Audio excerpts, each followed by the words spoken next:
Podcast.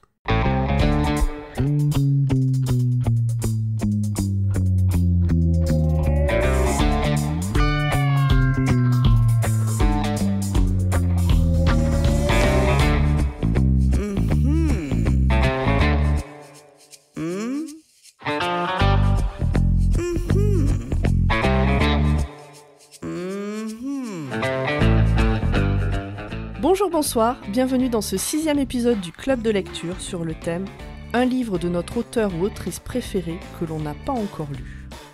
Ce mois-ci, nous sommes 4, pas du tout 5, nous sommes 4 pour parler sur ce thème. Il y a Ogra. Bonsoir. Corée. Bonsoir. Et une petite nouvelle au Club de lecture, Lisa. Bonsoir. Lisa, tu avais déjà participé à... Tu as fait des recos ?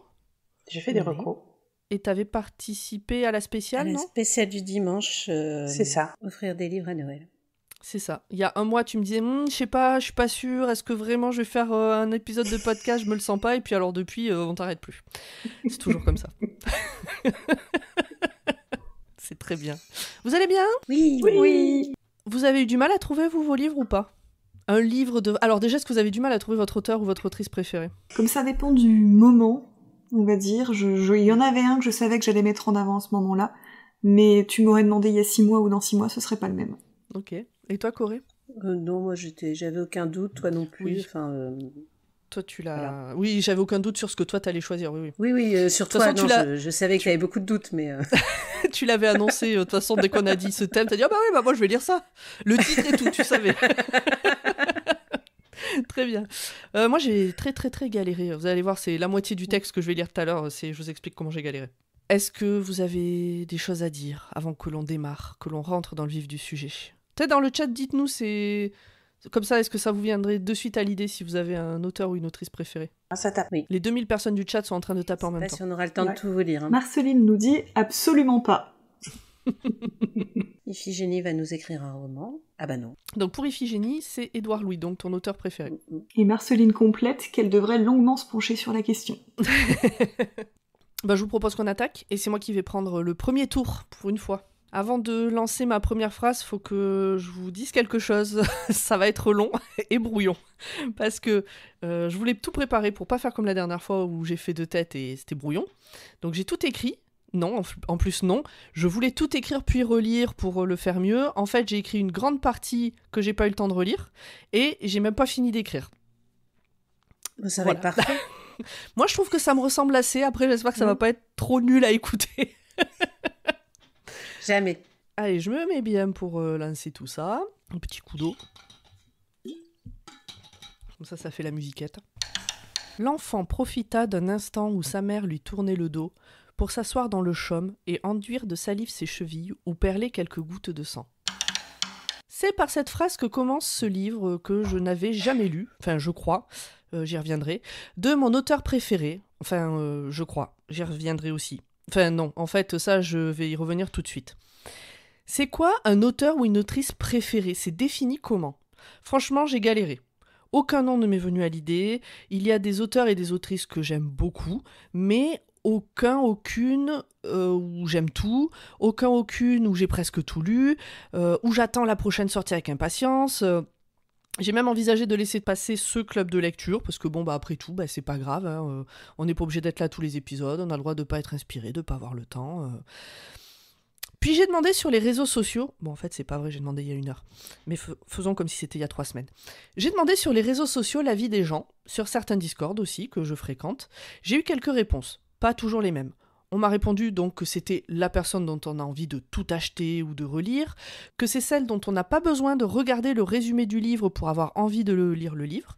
Il a aussi été question d'intérêt qui dure dans le temps, de guetter la moindre sortie, d'écrire des fanfics.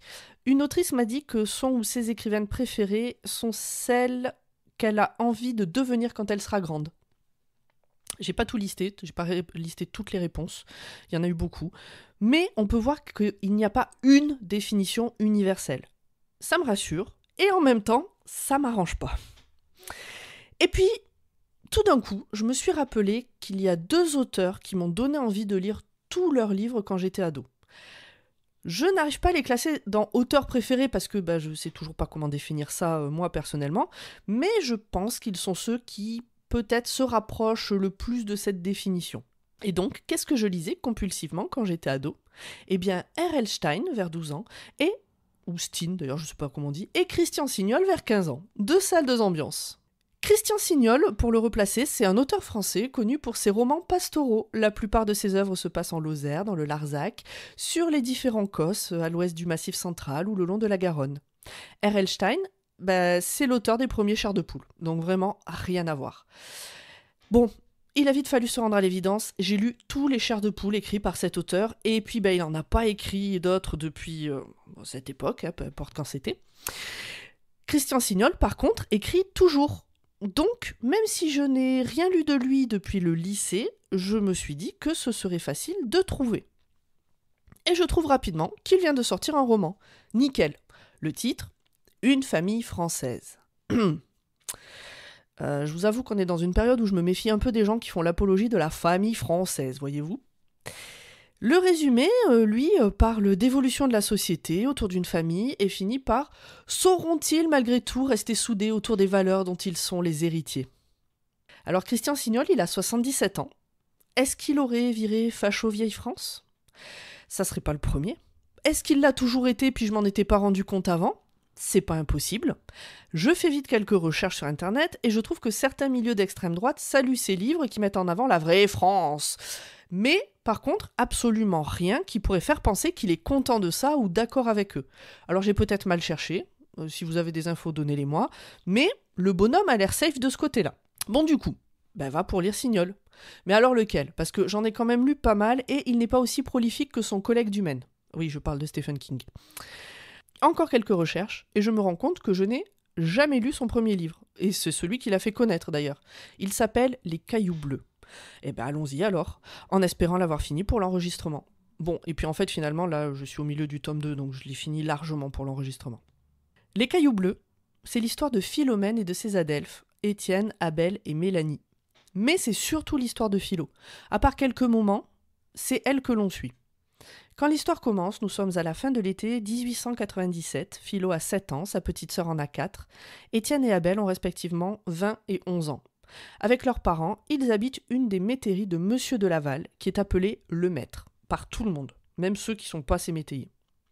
Être métayer, c'est cultiver une terre qui ne nous appartient pas, habiter une maison qui ne nous appartient pas, ne prendre aucune décision sur la gestion des troupeaux et des récoltes et devoir donner une partie de son travail au maître, à qui tout appartient.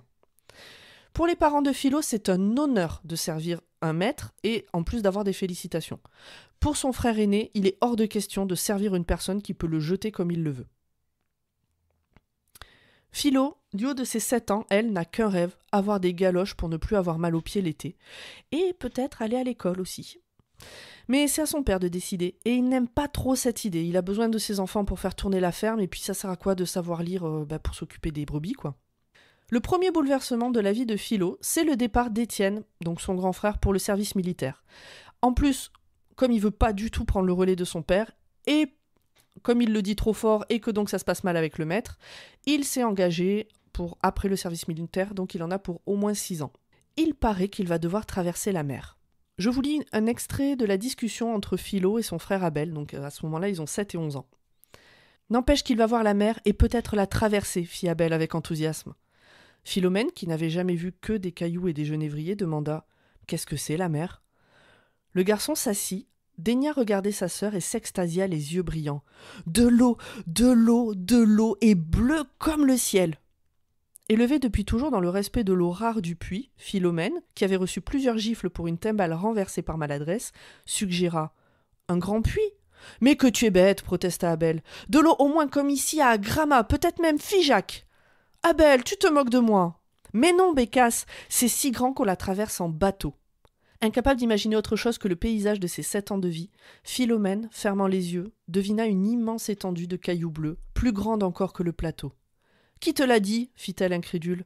« Il m'a fait voir sa feuille de départ. Pah, tu ne sais même pas lire, pas plus que nous. »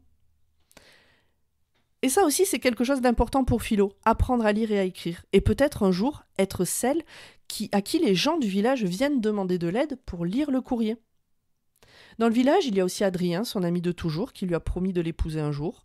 Plus tard, une fois qu'elle est adulte, il y a le premier instituteur qui lui fait découvrir le monde des livres et qui lui propose de l'épouser également, mais qui n'est pas de son monde à elle.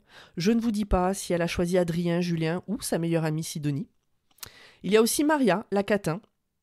Pourquoi est-ce qu'elle est appelée comme ça ? Parce qu'elle se couche, c'est comme ça que c'est dit, elle se couche avec le maître et avec son horrible fils. Maria, elle pleure tout le temps. Nous, on comprend vite la situation, et l'auteur, s'il met ces mots de catin et tout ça dans la bouche des personnes de cette époque, vraiment, il laisse aucun doute sur les violences qu'elle subit. Petit spoiler, elle va finir par se barrer de là. On rencontre aussi la personne qui tient l'auberge, on rencontre aussi le curé et la bonne sœur, on rencontre aussi celui qui fabrique les sabots et qui va prendre Abel, l'un des grands frères de Philo, sous son aile pour lui apprendre le métier. On rencontre donc tous ces gens-là qui feront vivre cette petite communauté. Et je m'égare un peu, j'ai envie de tout raconter, rien en même temps. Parce qu'en fait, il n'y a pas vraiment grand-chose à raconter, mais en même temps, il y a tellement, c'est tout un livre en entier. Et en fait, avec Philo et sa famille, on va traverser, et c'est ça qui est important, on va traverser l'histoire de France depuis ce petit village du fin fond du Lot, où on pourrait penser qu'il ne se passe rien. Mais en fait, la grande histoire impacte même les plus petits villages du plus fin fond du Lot. Le socialisme qui fait son apparition, la séparation de l'Église et de l'État, l'arrivée du premier instituteur laïque, les naissances, les morts, et jusqu'à ce chapitre qui commence par « En ce début de juillet 1914 ». Pas la peine de vous faire un dessin, la suite n'est pas très jolie. Le livre, lui, finit en 1918. Et alors, vraiment, je peux pas trop dire... Il faut absolument lire ce livre parce que y a du suspense. Pas tellement. Parce que c'est la vraie vie des vrais gens. C'est quand même vachement romancé. Je saurais même pas... Je saurais pas dire pourquoi vous devez lire ce livre. Voilà, si je vais dire « faut lire ce livre parce que... » Je sais pas. Mais moi, j'adore ce genre d'histoire où on suit une personne de sa naissance à sa mort quasiment. Bon là, pas vraiment en 1918, elle a 23, 24, 25 ans par là. Mais bon, on suit son histoire et donc celle des gens autour d'elle dans ce petit village. Je pense que ce qui fait qu'elle est... en tout cas que moi, je m'attache à ce genre d'histoire, c'est que Philomène, elle aurait pu être mon arrière-grand-mère. Mon arrière-grand-mère, elle est née 14 ans après Philomène, donc c'est à peu près, grosso modo, on va dire, la même époque. Finalement, cette pauvreté, cette façon dont il faut s'en sortir, l'école qui permet de s'extraire d'une situation qui est vraiment terrible, tout ce genre de choses, c'est des choses que mon arrière-grand-mère a pu me raconter, alors quand j'étais vraiment petite, donc j'ai pas de souvenir de récits d'elle directement. Par contre, j'ai des récits de mon grand-père qui me parlait de ça, ou de ma grand-mère. Mon grand-père qui est parti à l'école normale pour être instituteur dès ses 14 ans, juste après la guerre, pour surtout ne jamais avoir à travailler la vigne comme ses parents qui s'y sont crevés le dos et la santé, et qui en plus avaient du mal à ramener à bouffer à la famille. Donc, en fait, ce que vit Philo, moi, bien sûr que moi je l'ai absolument pas vécu, mais des gens de ma famille l'ont vécu et ont pu le raconter, et donc je pense que les gens dont elle parle, ils ont un peu les visages des gens de ma famille, et c'est pour ça, je pense que je m'attache autant à ce genre d'histoire. J'avais adoré lire La Rivière Espérance. Ça a été adapté en série, je sais pas si vous l'avez déjà vu. J'avais commenté en live quand je le regardais à l'époque sur le Discord de Stephen King France. Mais pareil, alors là, ça se passe pas dans le Causse. La Rivière Espérance, ça se passe le long de la Garonne. C'est des gens c'est des gabariers qui transportent du bois, donc d'un truc à un autre. Et puis avec l'évolution de la société, l'arrivée du train, etc., ce qui peut leur arriver. Voilà, j'ai lu pas mal de ces bouquins. Il y en a un qui se passe en Espagne aussi. Le Cerisier en fleurs, quelque chose comme ça, il s'appelle. Où c'est l'histoire, au moment de Franco, où t'as un des frères qui soutient Franco, l'autre frère qui ne soutient pas Franco. Et ça finit mal. Voilà, je sais pas, ça c'est la partie où j'ai pas écrit, donc du coup, je sais pas trop quoi dire. Bon voilà, j'aime ces histoires. Mon préféré de tout ce que j'ai pu lire de Signol, parce que vraiment j'en ai lu beaucoup, j'ai commencé par lire Marie des brebis. Après j'ai lu Antonin, paysan du Causse. Après il y a Adeline en Périgord, La Rivière Espérance. Vraiment j'en ai lu plein à l'époque. Et mon préféré, et je l'ai lu 2 fois, donc ça compte comme livre préféré, je pense, c'est Les Vignes de Sainte-Colombe, suivi de La Lumière des collines, qui se passe à Sainte-Colombe dans l'Aude, et qui suit l'histoire d'une famille qui a... y a les maîtres qui ont les vignes, puis un peu pareil, quoi, le maître et le métayer, mais comment ces familles se mélangent et évoluent. Et voilà, moi j'aime lire ces histoires-là. De relire aussi longtemps après, j'avais peur de m'ennuyer, j'avais peur de pas accrocher. Pas du tout. Je l'ai lu super vite, j'ai attaqué le tome 2 direct derrière. Et en plus, c'est des livres que j'ai lus chez mes grands-parents à l'époque. Donc eux les lisaient, puis moi je les piquais dans leur bibliothèque. Et puis c'est quelque chose que j'ai partagé avec eux. Du coup, là, de le relire, je peux plus les appeler, ils sont décédés depuis quelques années maintenant, mais je sais pas, ça m'a donné l'impression de passer un moment avec eux quelque part. Donc voilà, je suis ravie du coup d'avoir eu l'idée d'aller lire ça. Je disais, est-ce que c'est un livre que j'ai jamais lu ? Je crois que je l'ai jamais lu, mais il y a 2 passages qui m'ont mis un doute, parce que vraiment, le résumé me rappelle... Enfin, il ressemble à d'autres livres écrits par Signol, mais Philomène et tout ça, ça me disait rien. L'histoire en général, je m'en souvenais pas. Enfin, ça m'est pas revenu en tête en me disant « Ah, mais oui, je l'ai déjà lu », sauf 2 moments. À un moment donné, il y en a un qui revient de la guerre, en 1915, 16, je sais plus à quel moment de la guerre. Et donc il y a une scène à ce moment-là où avant d'aller embrasser sa femme, il lui dit non, me touche pas, je suis plein de poux, va brûler mes affaires, donne-moi de l'eau. Enfin tout cette truc où ils sont là mais ils peuvent pas encore se toucher et tout ça, il me semble l'avoir déjà lu. Et Adrien, dont j'ai parlé, l'ami d'enfance de toujours, il est né un 2 novembre ou un 1er novembre, bref, non, enfin il est né début novembre, au moment de la fête des morts et tout ça, et dans la superstition ça veut dire quelque chose, et je me souviens d'avoir lu ça aussi. Est-ce que c'était dans ce livre et j'ai oublié tout le reste et du coup j'ai relu un livre que j'avais déjà lu ? Si c'est le cas, je vous jure que c'est en toute honnêteté une erreur. C'est pas impossible qu'il ait déjà utilisé ces petits trucs dans d'autres bouquins, hein. Mais voilà, j'ai bien aimé, ça se lit vite, ça se lit bien. Voilà. C'est pas son meilleur, mais j'ai bien aimé. Chez moi, j'ai un carton plein de Signol. C'est vrai. Ouais, donc si t'as envie de piocher ce qui te manque... Non, parce que moi aussi, j'ai récupéré ceux de chez mes grands-parents, du coup, quand on a vidé la maison. Et là, je dois vider ma maison pour déménager. Et en fait, je vais en garder que 2 ou 3, mais je vais pas garder les vieux, ça sert à rien. C'est des livres de poche, ils ont mal vieilli. Je les retrouverai mieux autrement. J'ai gardé ceux qui m'ont le plus marqué à l'époque. Ouais. Non, mais sinon, c'est vrai que ce genre de récit pastoral, comme tu dis, moi, c'est typiquement le truc que je fais, que je peux lire, genre, t'as une semaine de vacances, tu sais que le livre va t'accompagner. Et ça te fait un peu, je vais pas dire voyager, parce qu'il n'y a pas un truc exaltant, mais ça te fait changer d'univers. Tu vois ce que je veux dire ? Ouais, c'est ça. Et puis je pense aussi que c'est comme disait Iphigénie dans le chat, t'as vu, j'introduis bien, c'est notre héritage transgénérationnel, donc je pense que c'est ça, ouais. Il y a des livres qu'on doit se passer, je pense, ou des histoires, enfin un style d'histoire qu'on doit se passer d'une génération à l'autre, et c'est pas plus mal. Ce que t'as lu, ça m'a fait penser à un livre que j'ai lu récemment, dans le cadre du boulot, mais c'est le récit que fait, je suis allée rechercher son nom du coup pendant que tu parlais de ton livre, le récit que fait Eugène Forget. Eugène Forget, c'est le premier président de la FNSEA, donc le syndicat agricole, qui est né en 1946.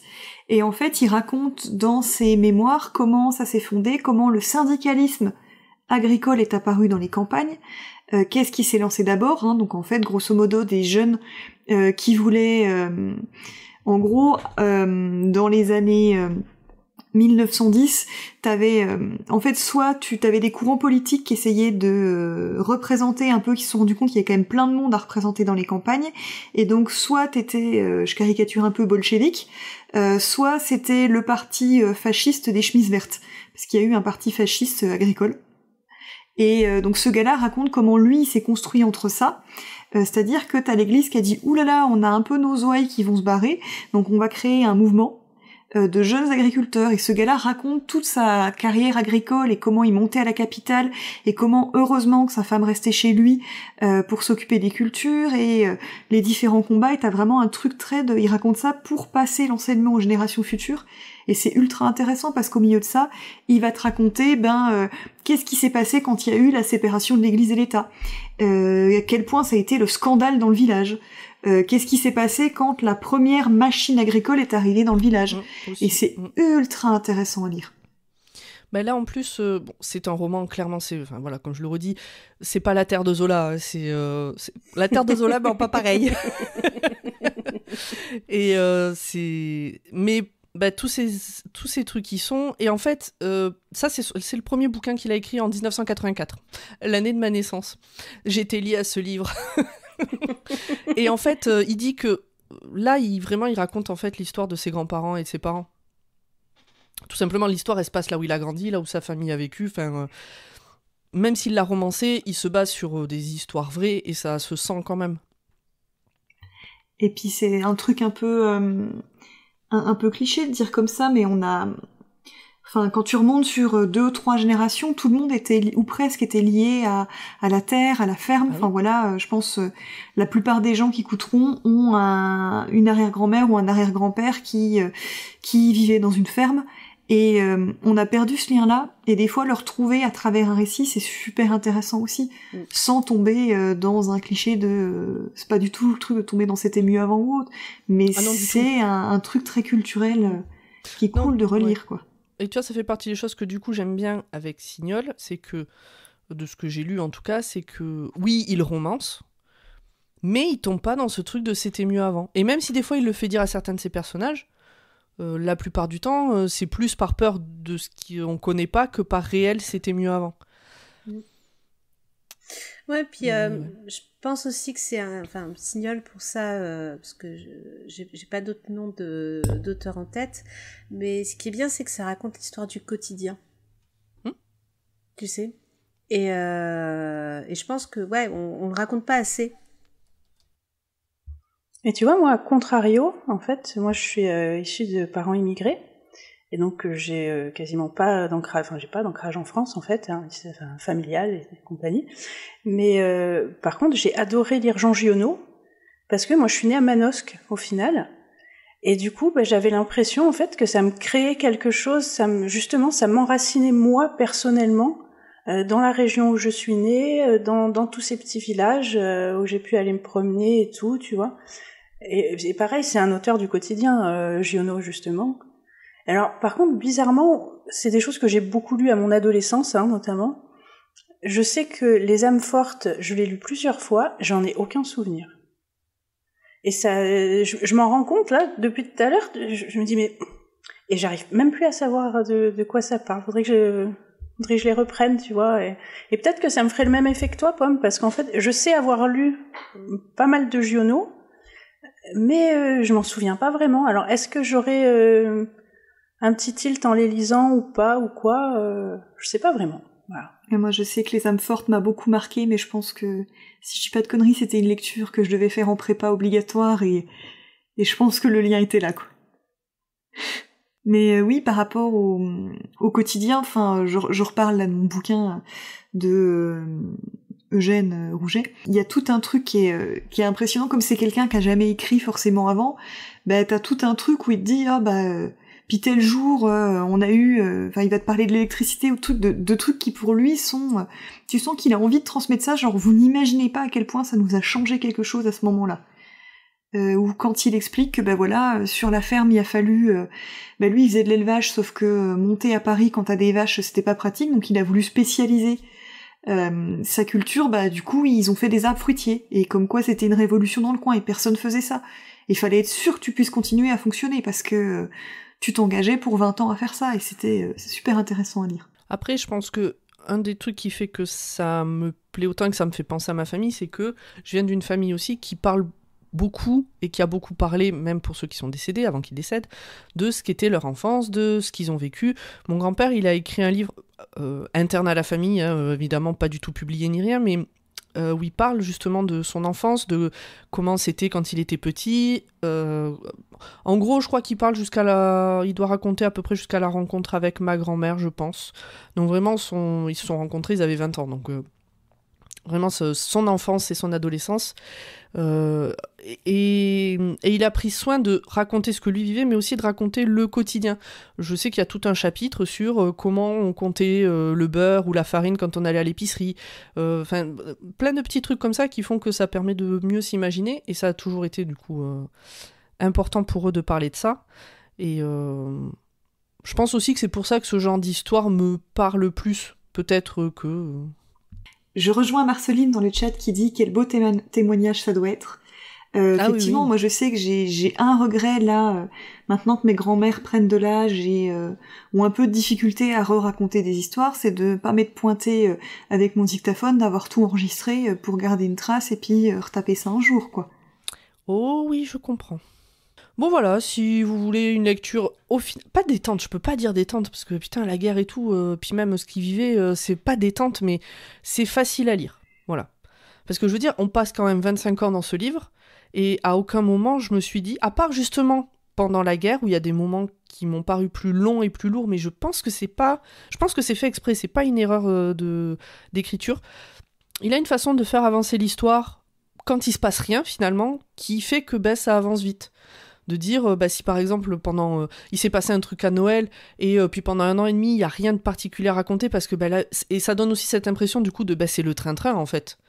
La vie d'un paysan, elle est rythmée un peu par les saisons et par les trucs à faire, et puis ça change pas trop d'une année sur l'autre. Et je trouve que la manière dont il arrive à avancer ça, par des petites touches, genre, Noël a fini, les amandiers ont refleuri, il a fallu faire les moissons, et bim, t'as passé 1 an et demi. Même il y a des moments où tu dis, attends, ils en sont où ? Ils ont quel âge maintenant, les gamins ? Et de temps en temps, il te remet une date ou un événement historique qui permet de reprendre le fil de où est-ce qu'on en est. Eh ben écoutez, on a peut-être fini avec moi là que ça... Avec Signal, écoute, tu nous as embarqués. Ça fait 30 minutes que je parle. Par rapport à ce sujet, je crois qu'il y avait un podcast, Corée dans le chat cherche pour moi le nom. Je me demande si c'est pas Mémé dans les orties, c'est ça ? Mamie dans les orties. Ah si, Mamie c'est dans ça, les orties. Voilà. Ce podcast est vraiment génial. Moi, je peux plus l'écouter. Je pleure à chaque fois parce que ce qu'il racontait est parfois dur. Et parce qu'à chaque fois, j'ai ce truc de me dire, je sais rien de la vie de mes grands-mères. Alors, il y en a une, elle est décédée, j'avais 4 ans ou 5 ans, donc bon, je peux pas m'en vouloir. Mais l'autre grand-mère, je me dis vraiment, j'aurais pu poser des questions, j'aurais peut-être dû. Enfin, j'ai une grosse frustration en écoutant Mamie dans les orties. Allez poser des questions à vos grands-mères, bordel. Je déteste les podcasts, dit aussi. Il y a aussi Annie Larsouille. Hein. Alors, je déteste les podcasts, c'est le pseudo de la personne qui parle, juste pour remettre dans le contexte, parce que... Non, ce n'est pas une confession intime. Il y a Annie Larsouille, c'est vrai, il a interviewé une personne qui a parlé de sa jeunesse et tout ça. Mamie dans les orties, ouais, très très bon podcast. Et donc, juste pour replacer, c'est les podcastrices qui ont fait ça vont poser des questions à des grands-mères. Donc, je crois que c'est des femmes qui ont actuellement, je crois que c'est 75 ans le minimum, un truc comme ça. Et en fait, l'idée, c'est que on donne plus la parole aux hommes qu'aux femmes et que ces grand-mères ont tendance à être en retrait, à pas trop parler d'elles. Et donc, du coup, c'est de leur faire parler de leur enfance, de leur jeunesse, de qu'est-ce que ça a été, les premières règles, quand elles se sont mariées, comment elles se sont mariées, les premiers enfants, est-ce qu'elles ont travaillé ou non, pourquoi, etc. Et comme elles sont allées interviewer des femmes vraiment d'origine très différente, alors, quand je dis origine différente, c'est origine sociale différente, parce qu'elles sont à 99% françaises. Et surtout, il y a 100 ans, entre quelqu'un qui était né à Paris ou quelqu'un qui était né au fin fond du Lot, c'était 2 pays différents, hein, la façon de vivre, pour le coup, c'était même pas la même langue, de toute façon. Enfin, moi, mon arrière-grand-mère, en tout cas, mon grand-père a appris le français à l'école, il parlait pas français à la maison, il parlait catalan. Et mon arrière-grand-mère baragouinait le français, mais parce qu'il a bien fallu apprendre pour discuter avec ses petites filles, globalement. Je vous propose qu'on enchaîne. Oui. On va pas passer sur Signol toute la soirée. Qui veut prendre la suite ? Allez, Lisa. Cela s'était passé 30 ans plus tôt. Frédéric Hallam, un radiochimiste, venait tout juste de publier sa thèse et rien ne laissait présager qu'il allait changer la face du monde. Alors oui, j'ai vu 2 phrases. Mais ce sont 2 premières phrases. L'une débute le livre et l'autre le chapitre 1. Car ce livre débute au chapitre 6. Mais l'histoire commence 30 ans avant, au chapitre 1, qui vient après le chapitre 6. Ok, il y a une discussion qui chronologiquement se déroule au chapitre 6, mais c'est par cette discussion, du coup, absconce, que débute le livre, avant de reboucler sur la chronologie et le chapitre 1. Jérémy Bérémy. Très clair. Ça va ? On te suit. Parfait. J'ai choisi de lire un livre d'Isaac Asimov, parce qu'il y a quelques années, je me suis mise en tête de lire Tout Fondation. Merci Nicolas Martin. Puis le cycle des robots, puis le cycle de l'Empire, puis les nouvelles de SF. Et je savais qu'il avait écrit des polars, mais comme c'est pas trop mon délire, j'y suis jamais allée.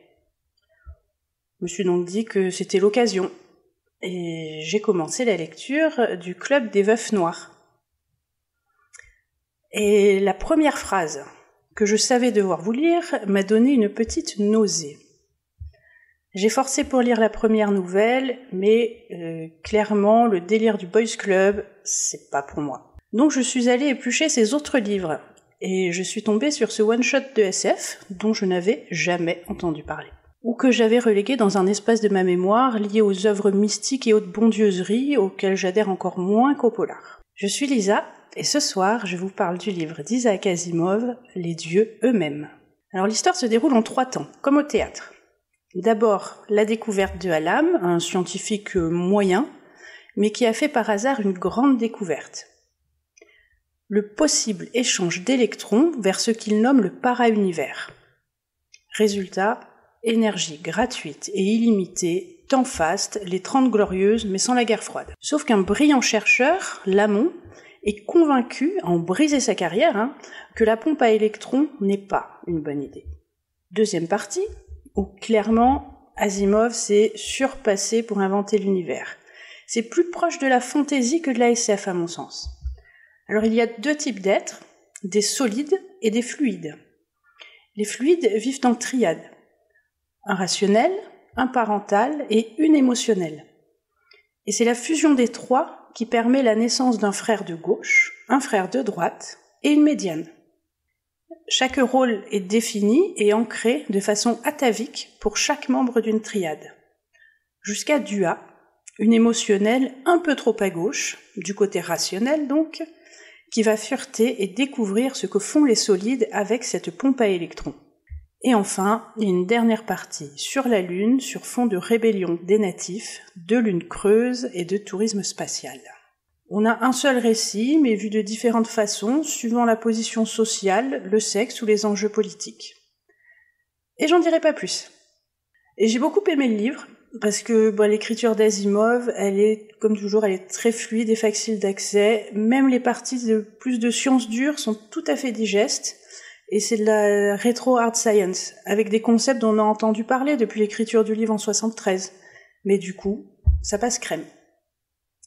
Et les dieux eux-mêmes, c'est bon. Mangez-en. Voilà, synthétique. Ok, je le prends pour moi. Finalement, on va redire ce qu'on a dit tout à l'heure, Pomme. C'est-à-dire qu'on l'aime pas, Isa. Non. Ah bon? Ah oui, c'est vrai que tu nous entendais pas. C'est horrible. On disait que si tu pouvais pas nous entendre et nous parler, c'est parce Voilà. qu'en fait, on t'aimait pas. Mais voilà, c'est pas ça doit vrai, être ça. c'est pas vrai, évidemment que c'est pas vrai. Tu m'as un peu perdu dans le résumé, je t'avouerai. Le frère de gauche, de droite, la médiane. Ouais, mais alors justement, en fait, il a construit tout un truc où tu mets un peu du temps à comprendre, mais c'est extrêmement bien foutu. Ok. En fait, c'est 3 êtres, et d'ailleurs, je serais très curieuse s'il y en a qui l'ont lu en anglais, parce que en français, t'as 2 individus masculins et un individu féminin. Et je suis très curieuse de savoir si en anglais, ils sont neutres, ou ils sont masculins, ou ils sont féminins. C'est Asimov. Je l'ai pas lu en anglais, donc je peux pas dire. Si tu veux resituer un peu Pomme, c'est un peu la représentation qu'ils ont fait dans la série Fondation, avec les... Ah, Hob... ok. Ah, j'ai Les pas 3... vu la série. Clin d'œil discret. Je vais juste lire une question de Je déteste les podcasts, qui est toujours un pseudo. La rétro-hard science, wow, c'est du steampunk high-tech? Mais ce sera ma phrase. Mais alors, j'ai appelé comme ça Retro Hard Science parce que je pense qu'en fait, quand il l'a écrit, c'était hyper pointu et je pense que c'était très difficile à suivre au début des années 70. et que c'était vraiment du gros level, quoi. Alors que aujourd'hui,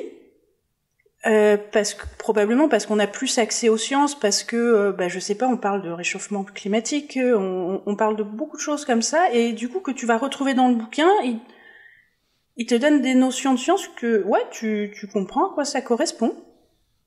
Mais comme ça a été écrit avant, voilà. Et je précise juste quand tu as dit ouais, j'ai trouvé ma phrase, il faut savoir que régulièrement, avant d'enregistrer le podcast, vous avez donc des petites phrases qui servent à introduire sur les réseaux sociaux ce qu'on a lu, et régulièrement, on sèche. Du coup, on trouve soit l'idée en enregistrant, soit on se donne les idées les unes aux autres. Sur les visuels, sur les réseaux sociaux, ouais. Oui. À l'origine, cette petite phrase, c'était censé être une petite phrase pour dire genre j'ai aimé ou j'ai pas aimé, et c'est devenu une vanne. Mais très bien, très bien. Moi, je pense on va demander à Pomme de le lire et de nous faire un schéma pour le prochain coup, avec ce que ça donne, les gens, gauche-droite, comme ça illustrera vachement bien les visuels sur les réseaux sociaux. Non, mais c'est drôlement bien pensé, en fait, quand même, parce que... je peux pas trop le dire, en fait. Non, mais je pense vraiment que c'est bien pensé, c'était juste pour gentiment me moquer de la tête de Pomme quand elle a posé la question en disant « Ok, j'ai du mal à me projeter ».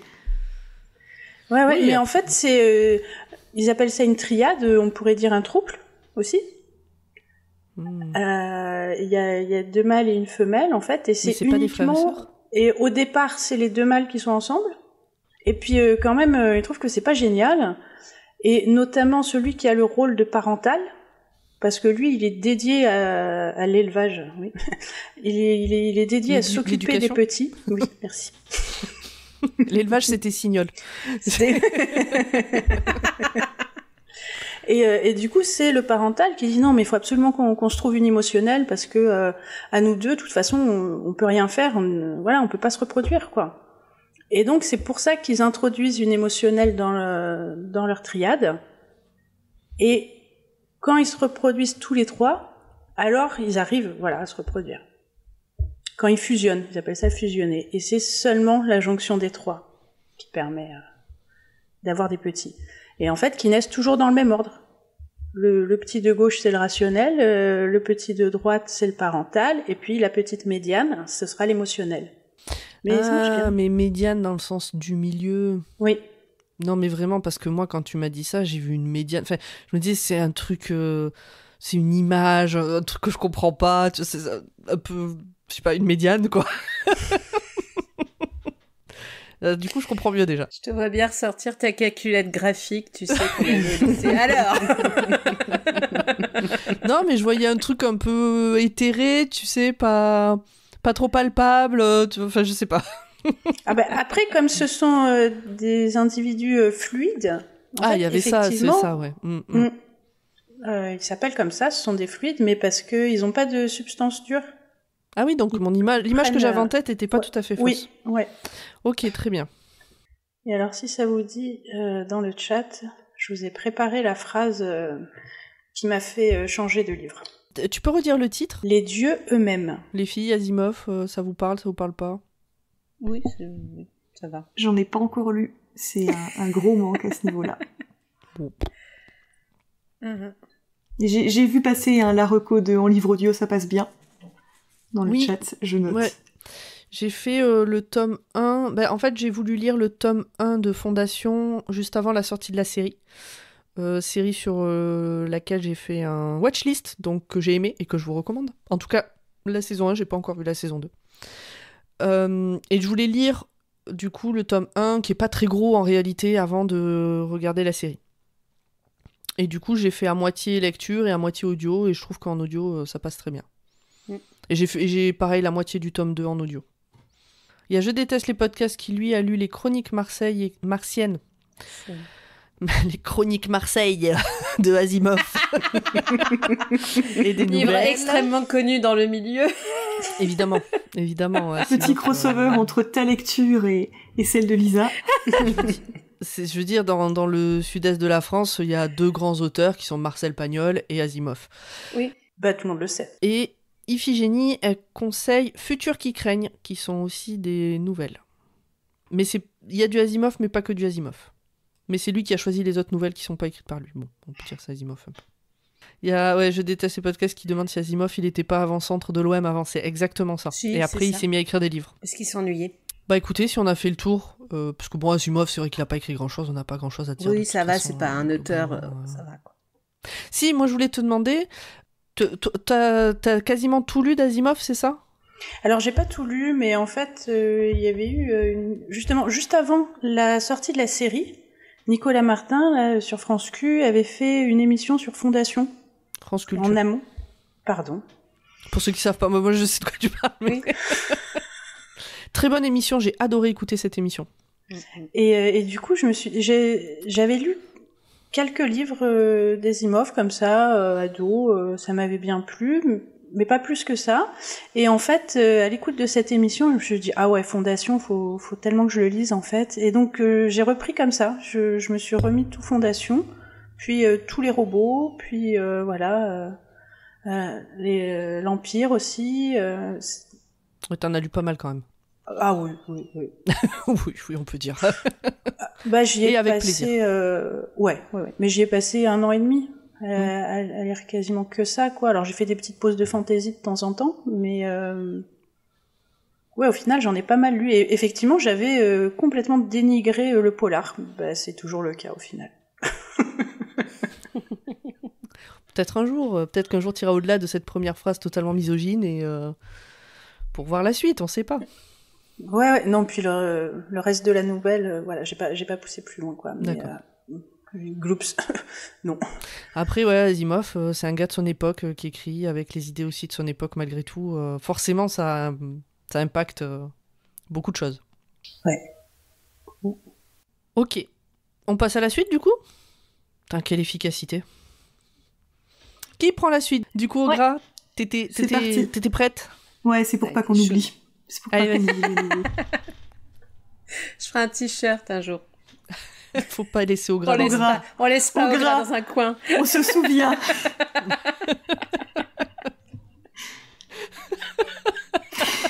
Remember Ogra. Bon, allez, vas-y. Princesse. Cachée parmi les lances de bruyère améthyste, Emils se retient à grand-peine de rire et en oublia sa tunique humide. Je suis aussi partie sur 2 phrases au lieu d'une parce que ma première phrase, il y avait qu'un mot. Et vous avez dû vous en rendre compte, j'aime bien parler quand je fais des chroniques, donc ça me chagrinait de laisser qu'un mot en entrée de mon avis sur un livre. J'avais pris un peu l'habitude, jusque-là, de citer surtout des autrices dans mes lectures. Et puis, alors quand on m'a demandé quel était mon auteur ou mon autrice préférée, j'ai décidé de faire une exception. Parce que ça tombait bien, il y avait un auteur dont le livre était sur ma pile à lire depuis un moment. J'en avais même parlé dans les recos de l'été de Choix-Pitre, mais j'avais toujours pas trouvé le temps de lire le livre parce que pas dans le mood, et je voulais vraiment apprécier ce bouquin et prendre le temps de le lire. Donc moi j'ai décidé de vous parler d'un livre qui s'appelle Emils, que j'ai honteusement appelé Imlis dans toute ma reco de l'été parce que voulez-vous, les lettres elles changent un peu de place dans ma tête, des fois c'est compliqué. J'ai pas passé 7 ans à appeler Pouldar pour rien. Voilà. Je suis avec toi sur ce coup-là. L'idée donc c'était que je vais faire une petite exception, mais je vais quand même du coup vous parler d'une héroïne. Qui est Emils. Donc Emils, c'est un roman qui est écrit par Emmanuel Chastelière, qui est édité, donc le bouquin est édité aux éditions Argile, j'espère bien prononcer le nom de la maison d'édition. C'est pas plus de 400 pages, je dirais, j'ai plus le bouquin sous les yeux. J'ai lu beaucoup de livres d'Emmanuel Chastelière, j'ai adoré ses nouvelles sur Sélestopol. Il m'a réconcilié avec le genre de la nouvelle et c'est quand même quelque chose que, je suis désolée, mais même Stephen King n'avait pas réussi à l'époque. Même Stephen King. Même. Wow. Et mince, j'ai été kickée du serveur tout d'un coup. Ouais, bien là. Non, j'adore Stephen King, mais j'ai pas accroché tout à fait aux nouvelles. Il m'en manquait après. Mais je fais partie aussi des gens qui trouvent pas qu'il sait pas finir ses livres, donc je suppose que ça doit cacher quelque chose chez moi. J'ai adoré son diptyque qui se passe dans le même univers, donc qui est l'Empire du Léopard et la Piste des Cendres. Et donc, quand il a sorti Emils, j'étais toute contente. En plus, le livre, il sortait un 9 juin, et moi, je suis née un 8 juin, donc c'était trop un signe. Et j'ai des amis qui sont géniaux, parce que ils sont allés au salon littéraire de l'Ouest-Hurlan, où moi je ne pouvais pas aller à cause du travail, et puis parce que c'est à l'autre bout de la France pour moi, et ils m'ont ramené le livre signé avant sa sortie en librairie. Voilà, mais je l'ai quand même lu presque un an plus tard, mais ils me l'ont ramené, et c'était génial, donc encore merci Romane et Tiffany. Voilà. Donc Emmanuel Chastelière, qui c'est ? En fait, c'est un des 3 créateurs du site internet elbakin.net, qui était d'abord consacré au Seigneur des Anneaux, le site il date de 2000, je crois, et qui ensuite s'est généralisé sur toute la fantaisie, et qui depuis 2010 a même son propre prix littéraire. C'est simple, des fois quand je cherche des idées de livres en fonction des thématiques, je vais creuser un peu à qui ils ont donné les prix, pour voir si ça me donne pas des idées. Voilà, c'est aussi un podcast, et même maintenant 2, puisqu'ils hébergent aussi le podcast Procrastination, et donc Emmanuel Chastelière, il est rédac-chef encore de ce site. Il est aussi traducteur professionnel, et puis il est auteur depuis 2016. Donc Emils, c'est un bouquin, il aime beaucoup, Chastelière, tout ce qui est livre un peu où il y a un rapport avec l'histoire. La Piste des Cendres, c'est purement fantaisie, mais vous avez tout un truc sur les conquistadors, par exemple. Eh bien, dans Emils, en fait, il va s'intéresser au destin d'une princesse, une princesse ibérique, donc qui vient d'Espagne, du royaume de Castillo, qui s'appelle Emils. Ça se passe aux alentours donc de moins 2020 avant Jésus-Christ, et en fait, elle va être l'épouse d'Hannibal Barca. Et Hannibal Barca, on le connaît surtout parce que c'est lui qui a conduit une guerre contre Rome avec notamment ces fameux éléphants. Les éléphants dans les Alpes. Et donc, c'est ça. Alors, donc, en fait, elle va l'épouser en pleine guerre. Elle est la fille d'un seigneur ibérique qui est allié à Hannibal Barca, et le fait de faire le mariage permet de consolider cette alliance, parce que tous les seigneurs de l'Ibérie ne se sont pas alliés à Hannibal, et que c'est encore la guerre dans ce territoire-là. Et donc, ce à quoi va s'intéresser l'auteur, ce que j'ai trouvé super intéressant, c'est qu'il s'intéresse pas tellement aux batailles que mène Hannibal, qui ont été chroniquées à plusieurs reprises, parce que voilà, Hannibal, on dit encore que c'est un des plus grands stratèges qui existait, mais lui, il va s'intéresser à ce qui se passe en coulisses, et à montrer à quel point c'est important, et à parler aussi de la place des femmes dans cette guerre-là. Et il va donc...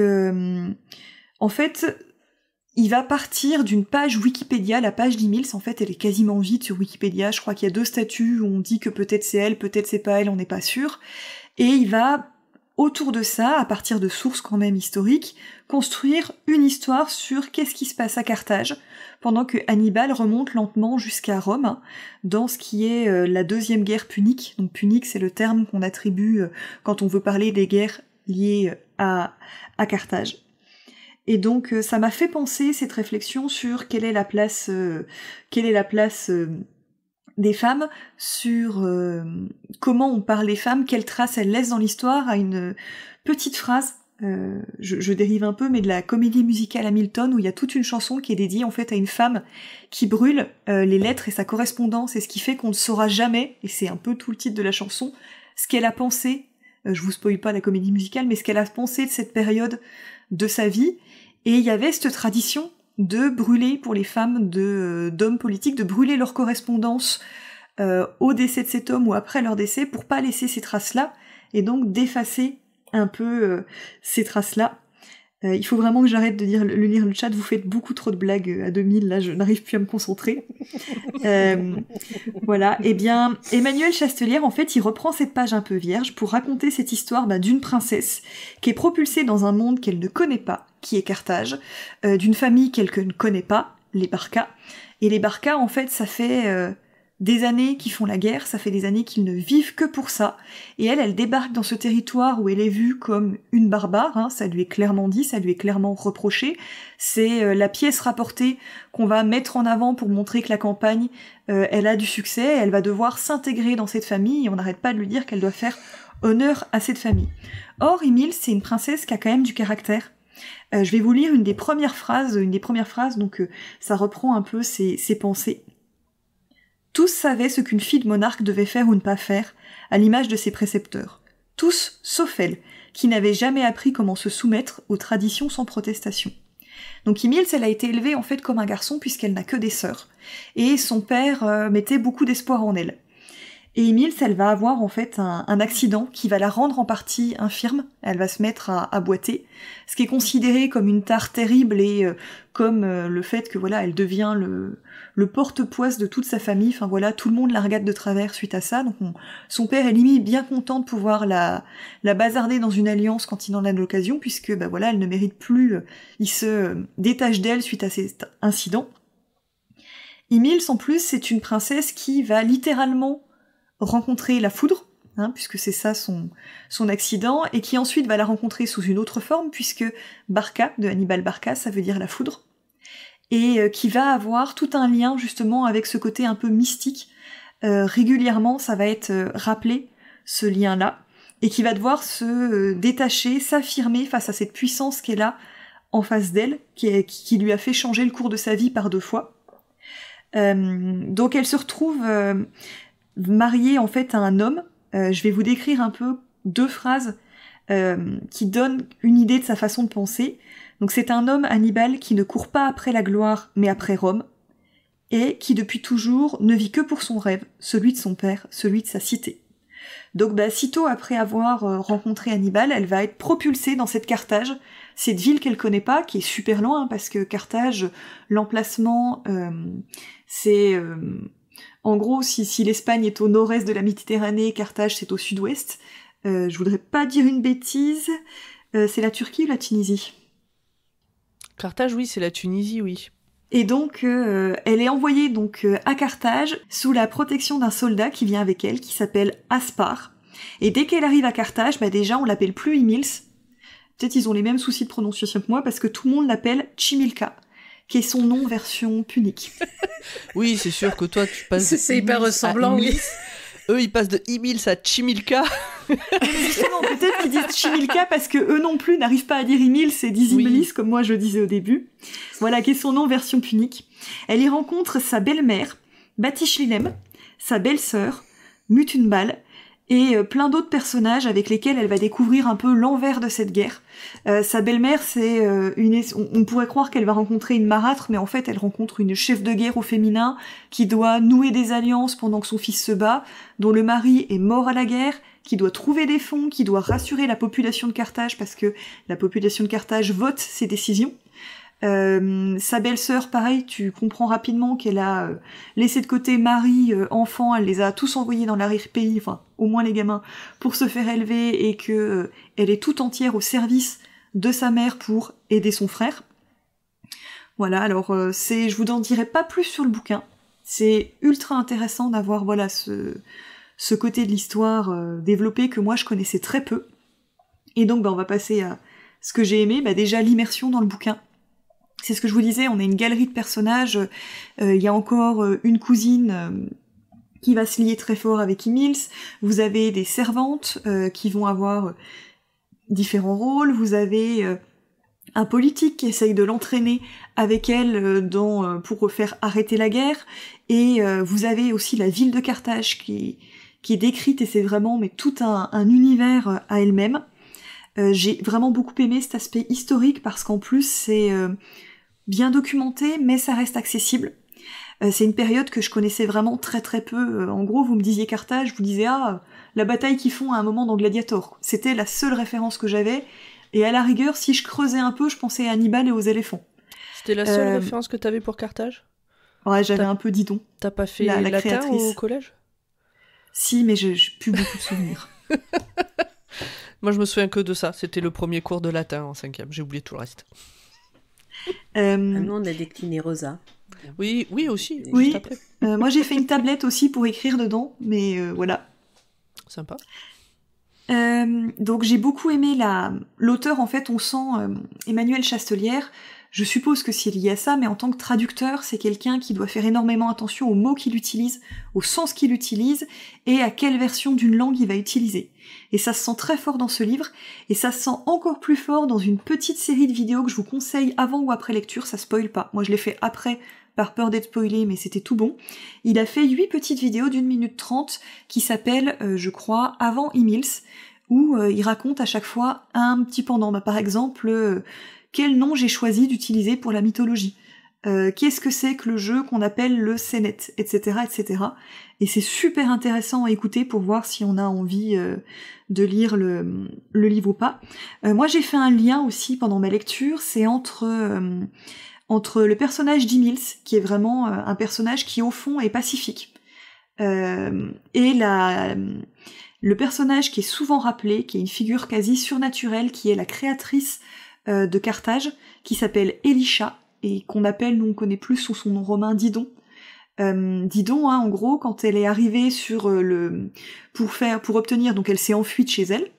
Elle s'est enfuie je sais pas si c'était pas chez les Perses, mais là j'ai un petit trou de mémoire. Et quand elle est arrivée à Carthage, on lui a dit « Ah bah oui, on va te laisser un territoire, mais tu sais quoi ?» On lui a donné une peau de bœuf et on lui a dit « Il faut qu'il couvre cette surface-là. C'est ce que peut englober ta peau de bœuf. » Et donc, Elisha, / Didon, comme elle est plutôt maligne, elle a fait découper le bœuf en toutes petites lanières, et avec ces toutes petites lanières, en fait, elle a fait un territoire qui serait le territoire de Carthage. Et donc on a souvent cette notion un peu surnaturelle de l'ancêtre à qui il faut rendre hommage, pour qui Hannibal doit aller vaincre Rome, et puis derrière Emils qui se retrouve projeté là-dedans, qui vraiment maudit presque cet ancêtre en disant mais pourquoi ça, pourquoi la guerre, à quoi ça sert, quoi. Voilà. J'ai beaucoup aimé aussi le fait que le féminisme d'Emils est pas forcé, j'ai pas trouvé ça anachronique. C'est un personnage qui va beaucoup se laisser porter parce qu'elle a pas forcément le choix dans l'univers où elle est. À un moment, quand ta belle-mère te dit tu fais ça, t'as pas vraiment le choix, tu peux pas dire non, je claque la porte et je m'en vais. Et pourtant on voit la rébellion qu'elle a, on voit les opinions différentes qu'elle a à travers des réflexions aussi qu'elle va faire, qu'elle va penser, des petites actions qu'elle va essayer de mener à droite et à gauche. Voilà. J'ai juste peut-être un tout petit truc sur l'écriture d'Emmanuelle Chastelière, qui me perd de temps en temps dans ses romans, pas forcément dans ses nouvelles. Parfois, j'ai le sentiment que ça manque de transition. C'est-à-dire que je vais me retrouver à lire 2 phrases, et puis à me dire, en lisant la deuxième, mais c'est pas possible, j'ai dû rater 2 lignes accidentellement, et à remonter au-dessus. Et je pense que c'est un auteur qui s'implique énormément dans ses personnages, et parfois pour lui, la transition va peut-être de soi, pas pour moi, donc je me perdais un peu, mais c'est pas arrivé si souvent que ça. Au début, j'ai remarqué ce truc-là qui m'avait déjà fait réagir dans d'autres livres, mais derrière ça, il a une écriture qui a une force. Je dis souvent quand je veux conseiller le livre à quelqu'un que t'as l'impression de lire un film, parce qu'il a une écriture qui est ultra cinématographique. Les scènes, t'as même pas à te forcer un peu, tu la vois se dérouler sous tes yeux. Il a 1 ou 2 séquences qui clairement sont mystique / onirique, parce que tu sais pas exactement si le personnage croit avoir vu ce qu'il a vu ou c'est réel, et c'est super bien retranscrit. Enfin, j'en avais des frissons en lisant certaines scènes. Pour ceux qui se poseront la question et qui vont lire le livre, il y a une scène dans un cimetière, je m'en suis pas encore remise. Voilà. Et donc, c'était ma reco, et vraiment un beau coup de cœur, et je suis contente parce que j'avais peur, ne sachant pas exactement comment était le livre, d'être déçue. Et pas du tout, c'est encore un beau livre que j'étais contente de lire. Est-ce que de votre côté, vous connaissiez, au moins on en a parlé un petit peu, mais le personnage d'Hannibal ? Parce qu'il a traversé les Alpes avec des éléphants. C'est ça. Voilà. Eh ben, ils n'ont pas traversé les éléphants en vrai. Non. Ils sont pas arrivés au bout. D'ailleurs, est-ce que vous saviez que les éléphants d'Hannibal, c'est pas du tout les éléphants qu'on imagine, les éléphants d'Afrique ? En fait, ce sont des éléphants des bois qui ont quasiment disparu Qui vivent dans les depuis arbres. de ce secteur et qui sont beaucoup plus petits. Non. C'était très podcastique, ça.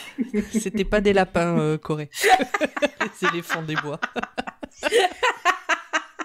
Alors Marceline nous dit « Et il n'y a pas un homme politique romain qui a apporté une figue fraîche au Sénat en expliquant qu'elle vient de Carthage pour justifier l'attaque de la cité car la figue encore fraîche prouve qu'ils sont très proches et donc menaçants. » Alors ça, je ne connais pas cette anecdote et je vais rebondir sur ce que dit « Je déteste les podcasts ».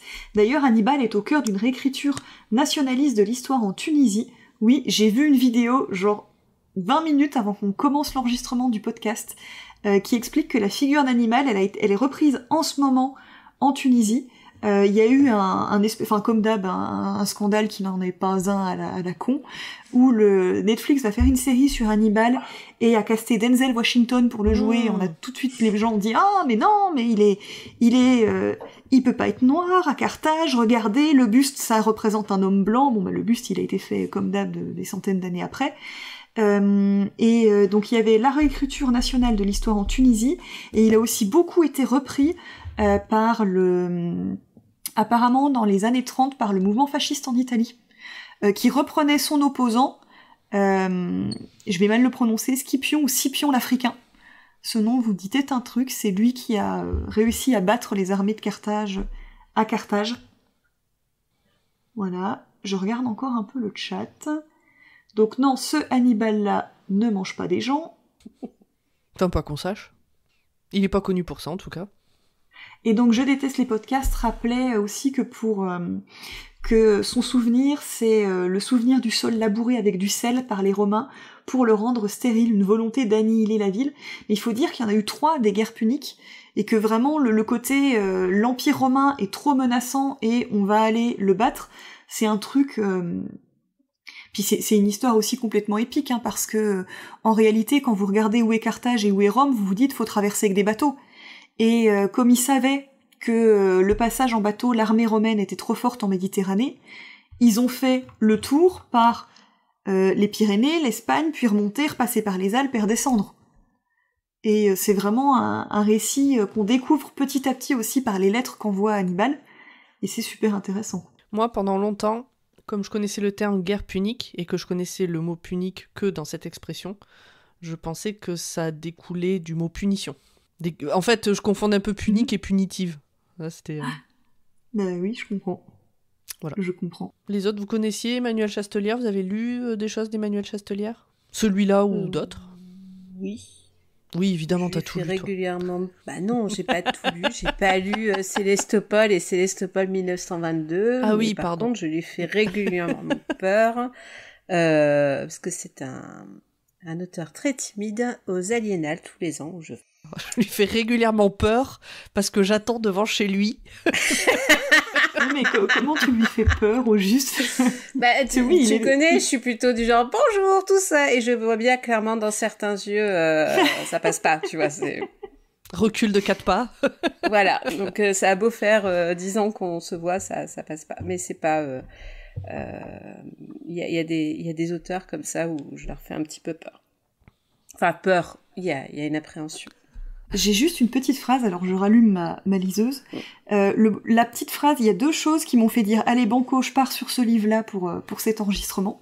C'est qu'il a choisi, déjà, que ce soit... Je crois que les éditions critiques le font aussi, mais vraiment l'e-book qui explique tout ce qu'ils ont mis en place pour permettre la lecture, rendre la lecture la plus facile possible, et qui a une version optimisée qui existe si on est dyslexique et qu'on peut leur demander. J'ai trouvé ça génial. Ah ouais. Bref, ça c'est... Et puis, il a une petite phrase de dédicace qui m'a fait dire banco parce que je la trouve tellement belle. C'est, donc il est papa depuis quelque temps, et c'est donc « À Cassiopée, nouvelle flamme parmi les ombres, brille ma fille ». Et vraiment, là, j'ai dit « Allez, c'est parti !» Et juste après, il m'a HP parce que la première citation, l'épigraphe du bouquin, c'est du Margaret Atwood. Ah bah. Et c'est à la fin, il ne restera de nous que des histoires.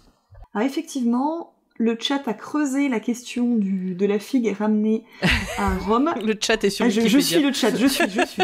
Donc c'est Caton l'Ancien, le coup de la figue. Célèbre pour son éloquence et la force de persuasion de ses discours, il parvint à convaincre le Sénat de la nécessité de détruire Carthage en utilisant le fameux argument de la figue, cueillie à Carthage et encore fraîche malgré son voyage jusqu'à Rome, prouvant ainsi que Carthage n'est pas si éloignée que le pensent certains sénateurs. Merci Marceline. Est-ce qu'il te reste encore des livres de Emmanuel Chastelier à lire? Ouais, il me reste Poussière fantôme. Et qui est son tout premier, et je vais très mal le prononcer, mais j'ai quand même noté le nom. Celui qu'il a écrit en collaboration, c'est Sushara. Mais en même temps, mettez des trucs que j'arrive à lire, voilà. Corée, la prochaine fois que tu vois Emmanuel Castelière, tu peux lui demander de mettre des noms plus lisibles pour Ogra, s'il te plaît. Je ferai, et je lui donnerai un t-shirt en mémoire d'Ogra pour ne pas Ogra, tout ce que tu N'oubliez pas Ogra. Sachant que je fais les festivals littéraires, ça va être... Il va être ravi. Et je pense que du coup, je ne pourrai plus du tout l'approcher, donc ce sera ma dernière interaction avec Emmanuel Chastelier. Tu sais, tu lui offres un t-shirt avec écrit « Run, Clever Boy, and remember Ogra ». Tout le monde n'aura pas la ref, je suis désolée. Voilà. Est-ce que vous aviez des figures historiques comme ça, dont vous savez qu'elles auraient pu être plus creusées, et dont vous êtes un peu attristé de pas connaître plus ce qui s'est passé autour, d'avoir plus de récits? Briséis. Ben Okay. voilà. Je te laisse contextualiser qui est Briséis pour les gens qui ne connaissent pas. C'est dans l'Iliade. C'est une jeune fille qui a été enlevée en même temps que Chryséis par Agamemnon et qui a été offerte en prise de guerre à Achille. Et en fait, alors elle a été enlevée parce qu'elle était très belle, mais Achille se rend compte qu'elle est aussi très intelligente en fait, et elle est plutôt intéressante. Et un jour, le père de Chryséis vient chercher sa fille, et du coup Agamemnon il se retrouve sans sa prise de guerre, quoi. Et du coup, je dis, bon, allez, c'est pas grave, Achille s'y intéresse pas beaucoup à la Briséis, et il va chercher Briséis auprès d'Achille. Et c'est là que se déclenche la première colère d'Achille, en fait, à qui il fallait pas voler sa Briséis. C'était pas parce qu'il avait dû rendre Chryséis, c'est ça, je crois? Il y a pas un truc Non, comme mais ça? Alors, Chryséis et Briséis, franchement, il nous casse les bonbons quand même. Hein. Putain. Et en plus, littéralement, Chryséis, ça veut dire fille de Chrysé, et Briséis, fille de Brisé. Voilà. On a Marceline qui dit qu'elle a un beau rôle dans Le Chant d'Achille de Madeleine Miller. Ah, bah tiens, je connais pas. J'irai chercher. Oui, il a été pas mal recommandé ce bouquin. Je l'ai pas lu, mais il a été pas mal recommandé. Il y a Bax qui parle de Joukov. Je sais pas si c'est comme ça qu'on dit. En personne, je suppose, à creuser. Et Iphigénie parle de la Caïna. Et Lisa, je voudrais te demander, est-ce que ton chat s'appelle Chryséis, du coup? Ah, pas mon chat, non. Alors si tu peux nous dire, Iphigénie, qui est la Caïna, parce que je t'avoue que j'ai pas encore creusé, même si je connais la drag queen qui a pris ce nom-là. Alors la Caïna est une reine guerrière berbère. Ok, Caïna. Qui aurait réussi en son temps à unifier toute la Berbérie. C'est la figure de la Caïna, c'est la figure de la résistance à l'invasion des Arabes au Maroc. Eh ben écoute, avant de passer la parole, je vais juste finir avec 2 petites recommandations sur ce sujet. Donc, j'ai déjà parlé des vidéos d'Emmanuel Chastelière liées à l'histoire de Carthage, où il explicite un peu les choix qu'il a fait dans Emils. Et puis, il y a la Garde de nuit qui a fait un épisode au moment de la sortie d'Emils. Donc une émission qui est disponible sur YouTube et que je suppose qui était disponible aussi en podcast. Oui, je sais plus comment s'appelle l'émission, si c'est les recommandations de Mestre Raymond ou quelque chose comme ça, où il parle littérature, et pendant 1 heure, en fait, il parle de Emils et de ce qu'ils en ont pensé. Hein. Ils parlent même du livre avant, il n'est pas encore sorti à ce moment-là. Voilà, c'est les manuscrits de Mestre Raymond. Je vais aller rechercher mes notes.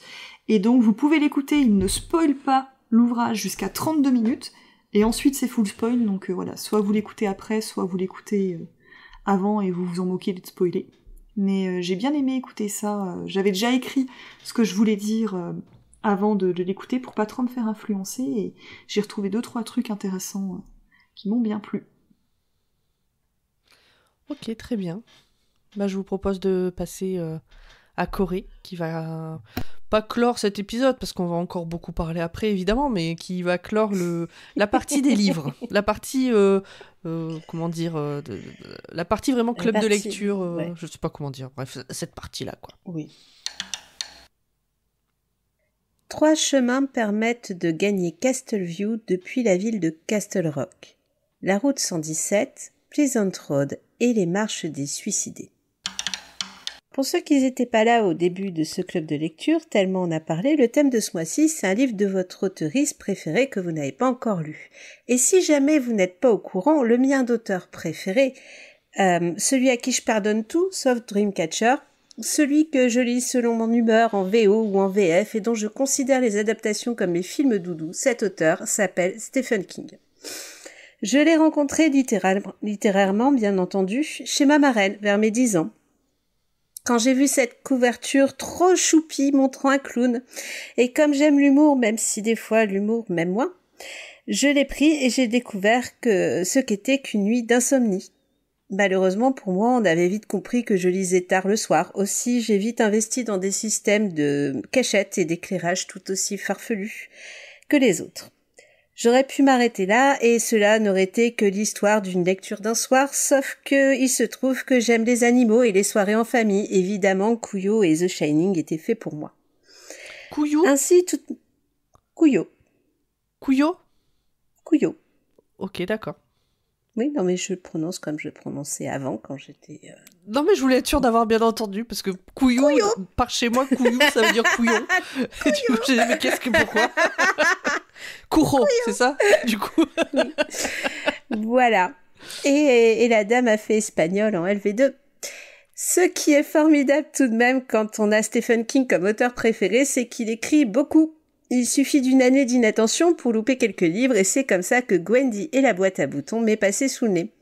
Ce livre a été écrit à 4 mains avec Richard Chessman, que je ne connais absolument pas en tant qu'auteur. Il est paru chez le Livre de Poche, il a été traduit par Michel Pagel et c'est un tout premier tome de la série Gwendy. Et pour ceux qui n'aiment pas les gros livres, il contient 157 pages, ce qui vous procurera 2 à 3 heures de bonheur, peut-être 5 pour Pomme. Ok, le tacle.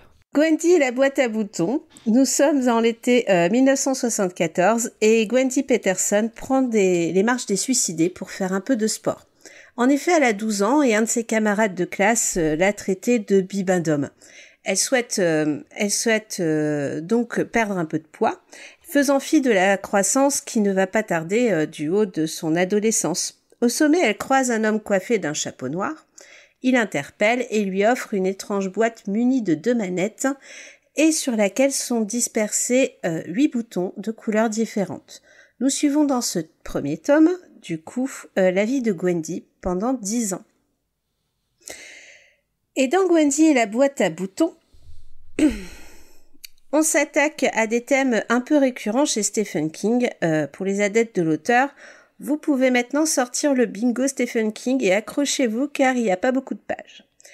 Premier, l'action se situe à Castle Rock, une ville fictive où beaucoup d'actions de ses romans se passent. Et pour ceux qui se demandent si mon crush sur les fils de Stephen King m'est passé avec le temps, cette ville existe aussi dans l'univers de Nosferatu, écrit par Joe Hill.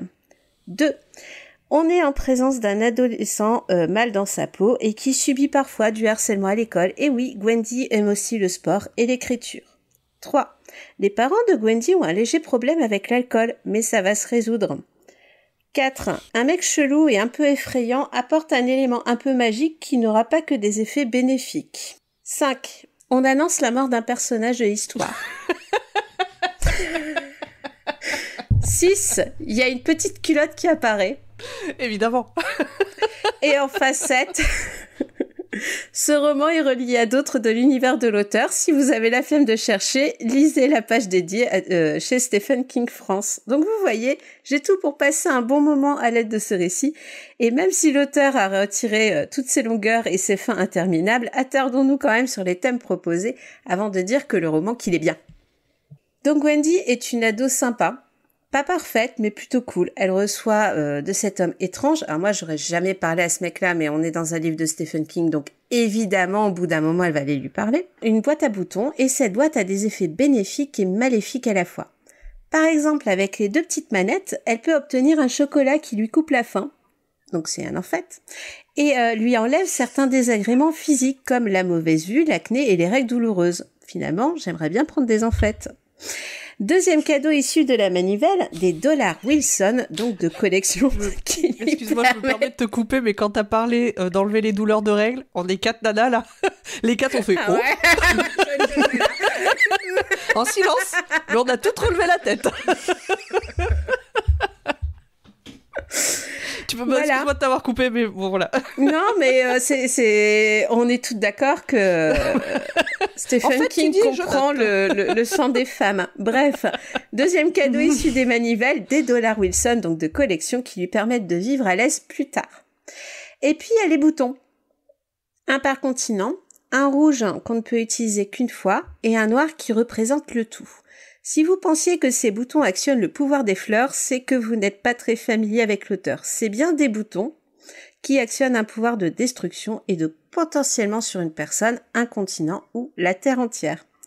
Cela fait poser des questions évidemment. Donc pourquoi donner tout ce pouvoir à une jeune adolescente ? Certains diraient qu'il vaudrait mieux donner ce pouvoir à quelqu'un de responsable, genre d'un gouvernement, mais pour citer Gwendy, les dirigeants ont déjà ce genre de boîte et l'ont même parfois utilisé. Et ça fait aussi réfléchir sur le fait de aurions-nous moins de scrupules à utiliser cette boîte sur un panel de population plutôt que de viser une personne en particulier, par exemple. Est-ce que c'est différent ? Est-ce qu'on a plus de détachement ? Est-ce qu'on a moins de culpabilité ?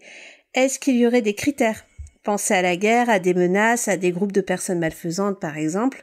Quel serait le critère qui vous autoriserait à prendre cette décision et donc à actionner la boîte de Gwendy ? Est-ce qu'il vaut mieux l'utiliser en cas de défense ou d'attaque ? Et un dernier pour la route. Qu'est-ce que ça change dans la vie d'une personne et pour son entourage d'avoir une telle boîte ? Les bénéfices qu'elle a apportés valent-ils cette responsabilité ? Et vit-on différemment quand on a la conscience d'avoir ce genre de pouvoir ? Donc, je rappelle, le pouvoir de détruire un continent ou détruire tout un pan de la population, voire tout le monde. Et voilà.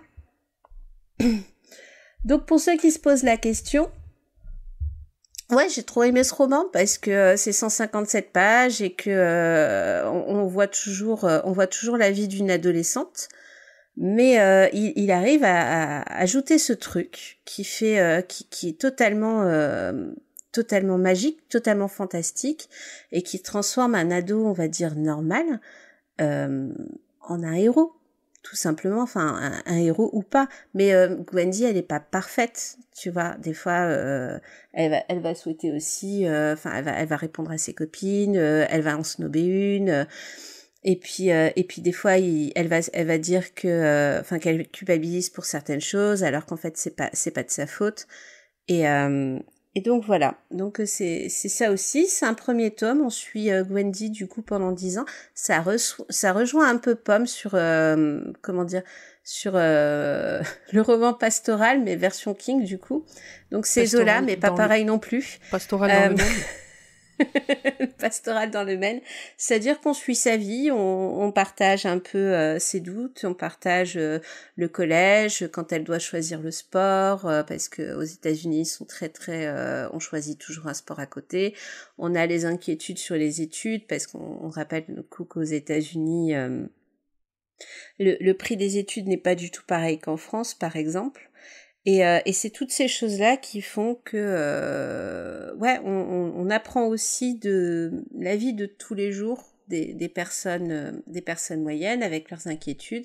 Et puis il y a je te dis, il y a ce petit élément qui se dit mais pourquoi elle qu'est-ce que ça va lui faire, parce qu'évidemment cette boîte a des effets sur elle.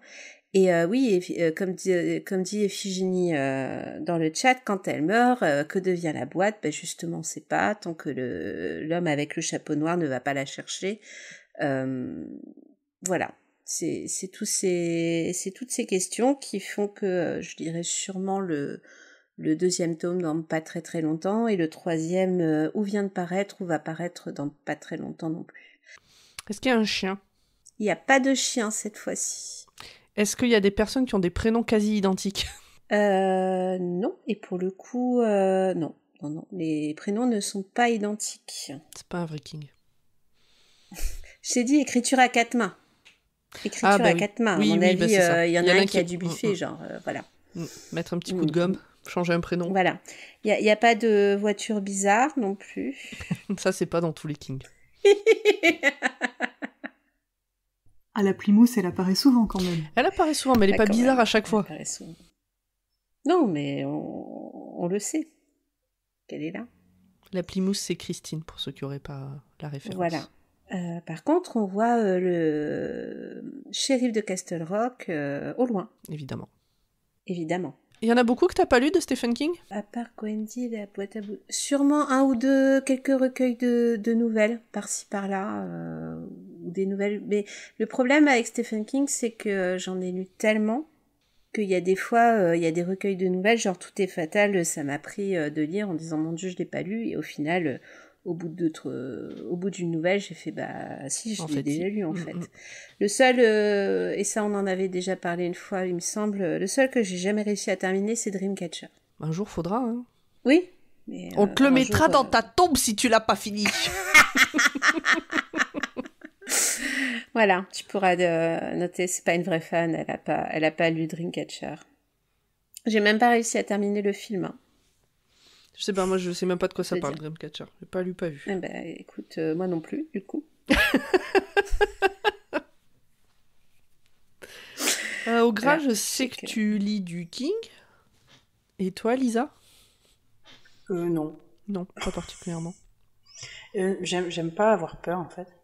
Oh, mais tu sais, il y a toute une liste de King qui font absolument pas peur en réalité. Oui. Mais vraiment beaucoup. Je sais pas. Alors bon, si, j'ai lu Les Tours Sombres, j'ai lu quelques trucs. Ah même, ouais, putain, non, tu lis pas King, mais t'as lu sa saga. C'est une toute petite saga. Ouais, ça passe. Non, j'aime bien les sagas fat, moi, de toute façon, en vrai, de base.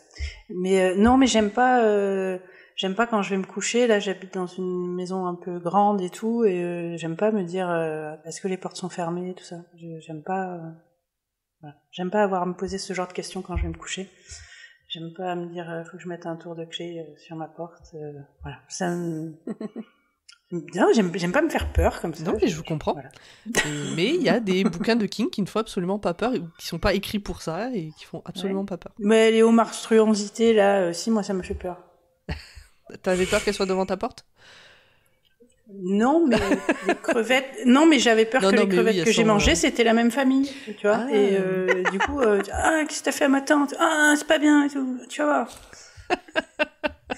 J'ai pas mangé de crevettes pendant un moment après. Voilà. D'accord, très bien. Bon, des homards, j'en ai jamais mangé, de toute façon, mais... Si un jour je viens te rendre visite, je murmurerai à la porte. Elle se cuchuque. Non, mais le pire, c'est que, tu vois, justement, il y a plein de bruits dans la maison. Mais c'est les bruits de la maison. Oui, tu les connais. Oui. Mais là, tu vois, du coup, tu te mets à interpréter les bruits. Non, ça me...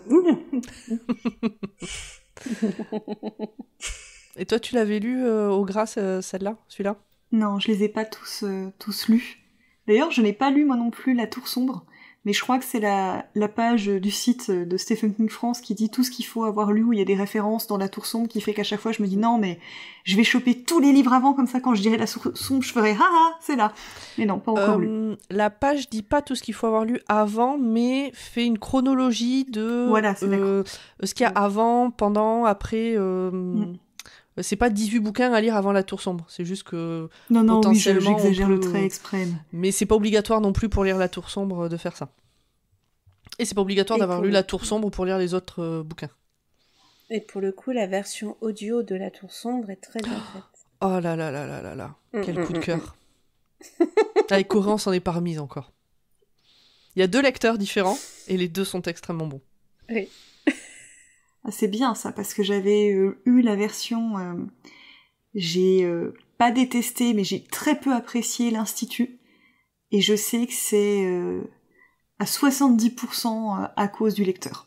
Parce que j'ai pas supporté la façon dont il imitait les voix d'enfants en faisant des voix un peu au perché, et ça m'a sorti du truc. Ah. Je vais voir qui c'est qui lit l'Institut pour voir si ça peut poser problème. Savoir si on t'aime définitivement ou si on va t'oublier vraiment dans un coin. Alors non, moi c'était pour savoir si du coup tu peux te lancer dans l'audio ou pas. Benjamin Jungers, je connais pas du tout, c'est pas lui qui lit les autres. Non, il en dit pas d'autres de King. J'avais regardé un peu ce qu'il lisait d'autre en me disant faut surtout pas que je prenne du coup. Ah là là, King. Ouais. Pour ceux qui ne le savent pas et qui nous écoutent, il y a 3 podcasts chez Podcut qui parlent de Stephen King. Il y a Le Roi Steven qui, à chaque épisode, décortique un de ses bouquins.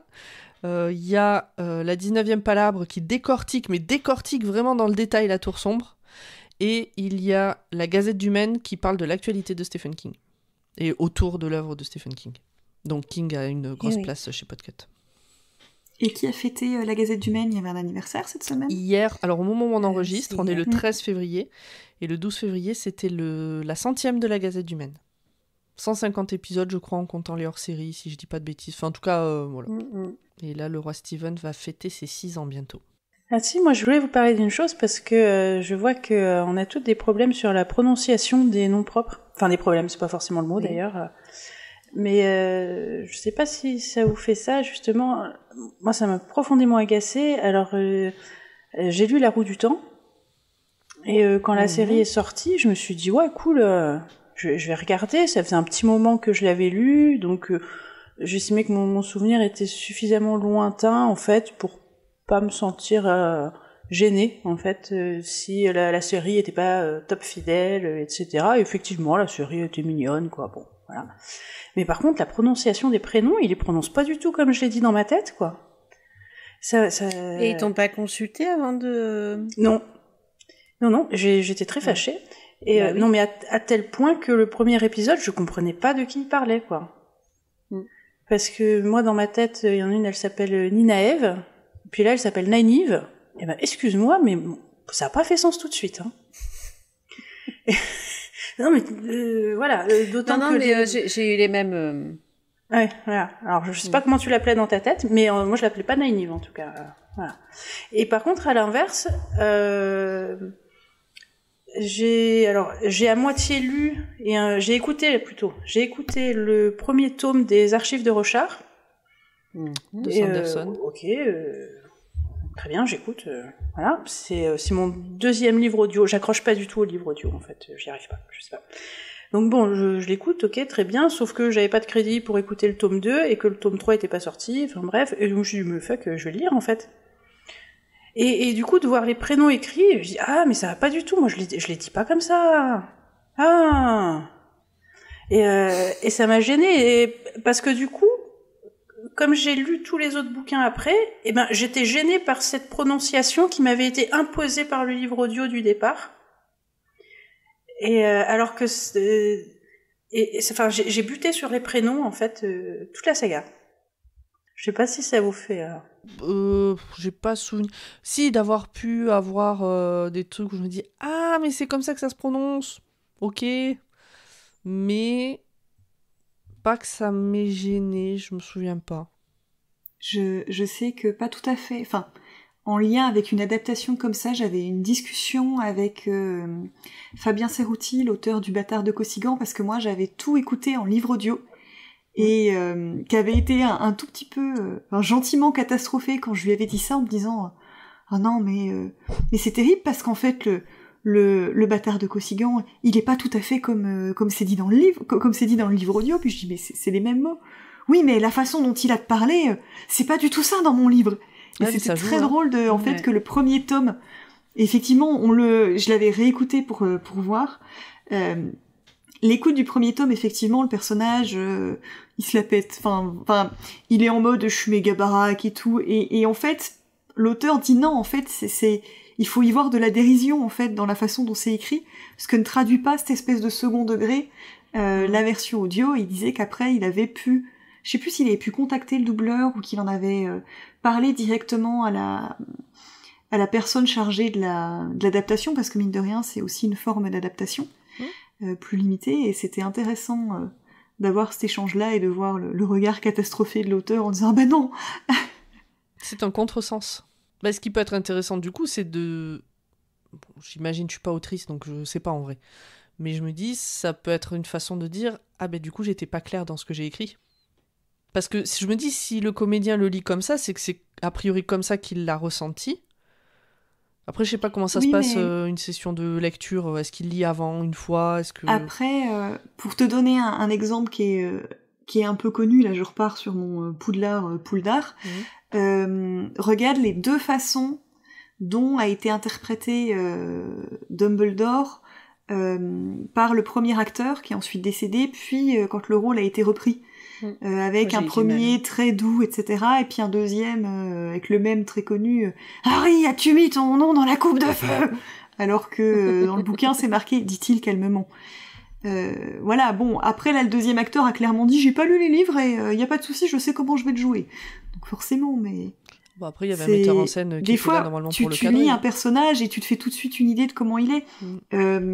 Dans le bouquin là que j'ai lu, il y avait un truc rigolo qui était dit dans le podcast de la garde de nuit, c'est que eux, ils avaient imaginé un des personnages comme quelqu'un d'assez âgé. Et du coup, quand à un moment, quelqu'un lui répondait « Oui, bah c'est bon, jeune homme », ils disent « Mais putain, ça fait 100 pages que j'imagine un mec un peu vieux façon Davos Mervo, et là tu me dis jeune homme, mais qu'est-ce qui se passe ?» Et c'est un peu drôle, parce que moi, je l'ai vu jeune dès le début, donc ça veut dire qu'on n'a pas non plus la même sélection d'infos. Ah oui, et puis de toute façon, quand tu lis, t'as forcément des petites infos qui t'échappent, sur lesquelles t'accroches pas, enfin, ou qui passent à l'as. Et des fois même, à partir du moment où t'as une image de quelqu'un, t'as beau avoir des descriptions, t'as l'image de quelqu'un et c'est tout, quoi. Oui, c'est aussi pour ça enfin, moi, personnellement, je préfère lire un livre avant de regarder son adaptation. Oui, moi aussi. Sinon, ça me bloque. Enfin, tu vois, c'est des petits trucs comme ça qui fait que t'es toujours parasité, en fait. Et même des fois, parce que des fois, il m'arrive de relire des livres et de passer en audio ou en écrit, ou enfin, tu vois, tous ces trucs-là. Et c'est vrai que La Tour Sombre, si je relis un passage, par exemple, je vais entendre la voix du narrateur. Ah, moi aussi. Ah non, mais c'est... Et alors, mais c'est le narrateur, c'est autre chose. Oui, c'est ça, c'est-à-dire que j'ai découvert récemment, je sais pas si j'en ai parlé dans l'épisode précédent ou pas, non. Mais j'ai découvert récemment que dans ma tête, il existait une case lecteur audio préféré. Je ne savais pas. Et en fait, avec Monsieur Pomme, on regardait le making-of de Mars Express. Et c'était justement au moment, l'épisode où on voit les voix, on voit les comédiens enregistrer les dialogues. Et tout d'un coup, j'entends la voix, déjà je l'ai reconnue de suite, puis il y a écrit Nicolas Justamont qui s'affiche, et je lui dis « Oh, c'est mon auteur audible, c'est mon lecteur audible préféré !»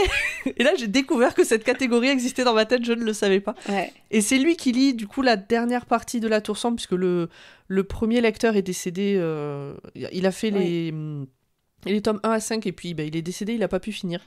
Et donc Nicolas Justamont a fait 6, 7 et 8. C'est la voix française d'un acteur célèbre, vous allez me dire le nom, et je vais vous dire oui, c'est évident. Pendant que tu cherches, je finis mon histoire.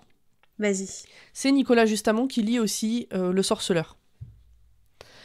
Et c'est 2 livres différents, mais la manière dont il fait Le Sorceleur et la manière dont il fait Roland dans La Tour Sombre, c'est un peu la même façon.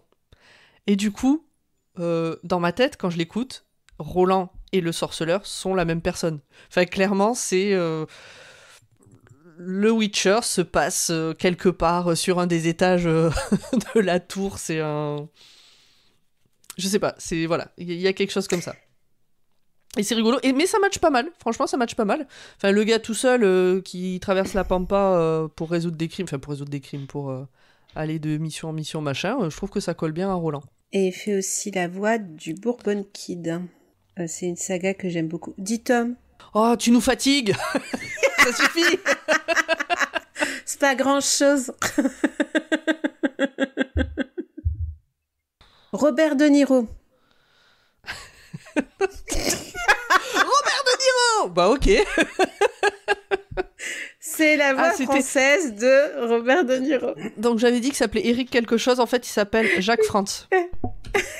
Celui qui fait donc... Ah mais oui, mais je t'aurais dit De Niro tout de suite si tu m'avais dit Jacques Frantz. Il fallait aller dans Audible et chercher qui est le lecteur. Donc Jacques Frantz. Oui, mais c'était le nom de l'acteur que je cherchais. Bon, tu sais qu'il en lira plus beaucoup du coup. Bah ça non.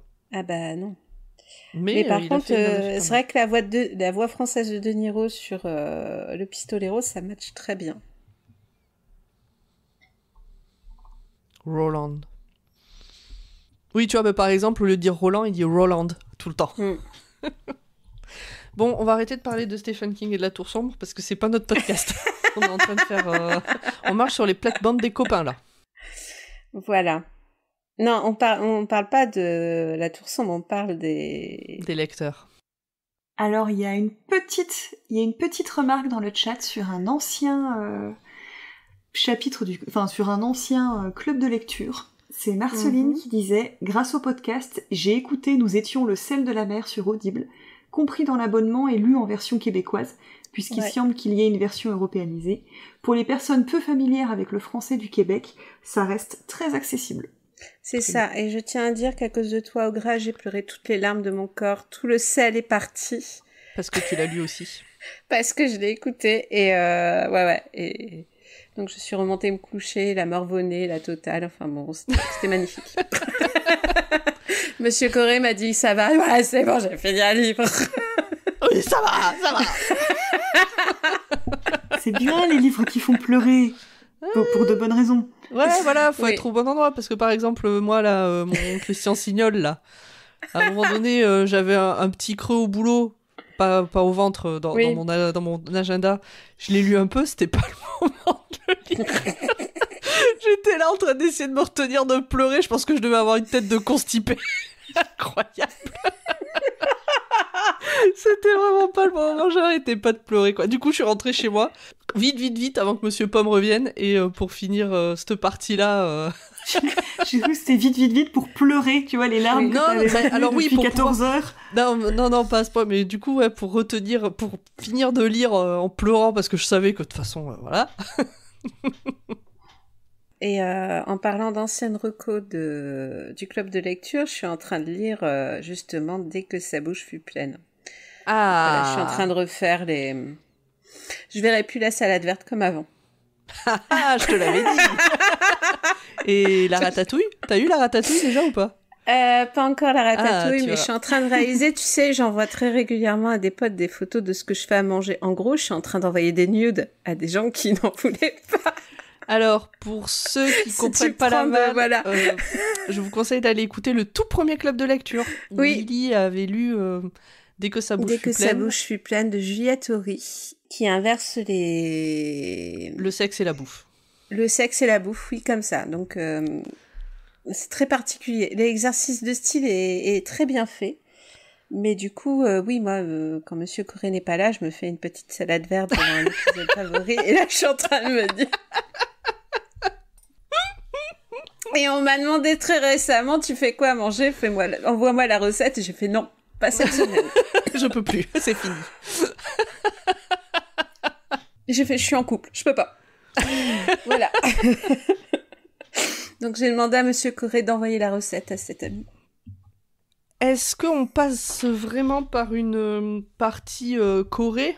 Bah, on est en plein dedans, je trouve. Parce que je veux dire, oui, non, mais c'est ça, c'est-à-dire que dans l'épisode d'avant, on a dit, ben maintenant on l'annonce, comme ça on met une petite musique et tout. Bon, là, on l'a enchaîné.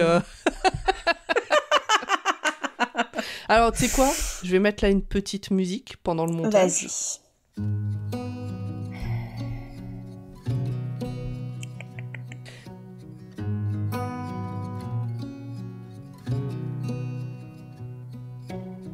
Beneath the starlit sky, our love's secret line, like leaves we soar so high. Beneath the moonlight, the soft touch your hand in mine gets me every time. Et du coup, on va enchaîner sur la suite, et je vais vous poser la question.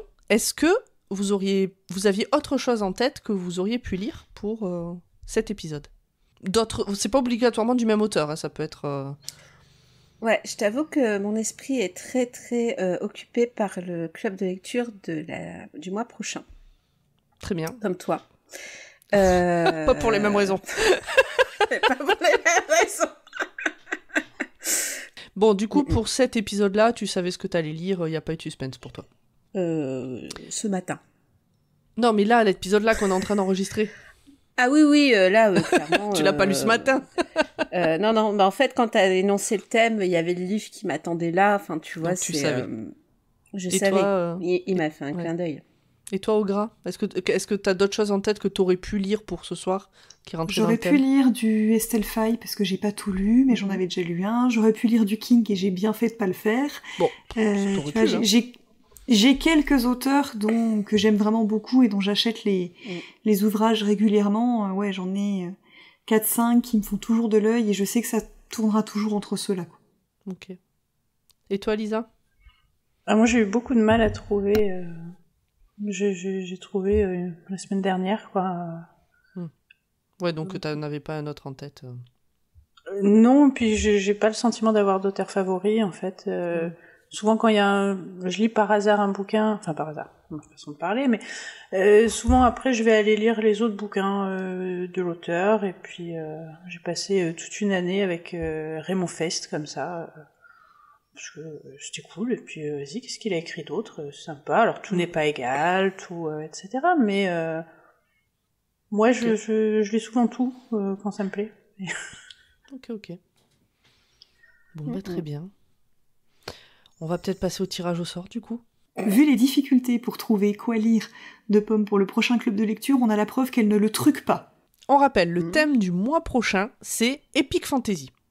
Et je peux vous dire que ça discute pour savoir qu'est-ce qui rentre dans la catégorie Epic Fantasy ou pas, que Lisa nous a fait tout un cours, là, une masterclass sur qu'est-ce que c'est l'Epic Fantasy, qu'est-ce que c'est l'Heroic Fantasy, qu'est-ce que c'est la Dark Fantasy, qu'est-ce que c'est machin. Et Il y a encore, autant- t'as pas eu des discussions, Mais j'ai été, en interne. mais j'ai été très synthétique dans mes mais- définitions, d'ailleurs. Mais c'est pas un reproche, au contraire. Merci enfin- d'avoir fait ça. Mais du coup, la fantasy, en fait, c'est un peu comme le métal. Hein. Il y a tellement de sous-genres que tu sais plus qu'est-ce qui rentre dans quoi. Bon, donc, il va falloir trouver un bouquin pour le mois prochain sur l'Epic Fantasy. Pour le mois de mai...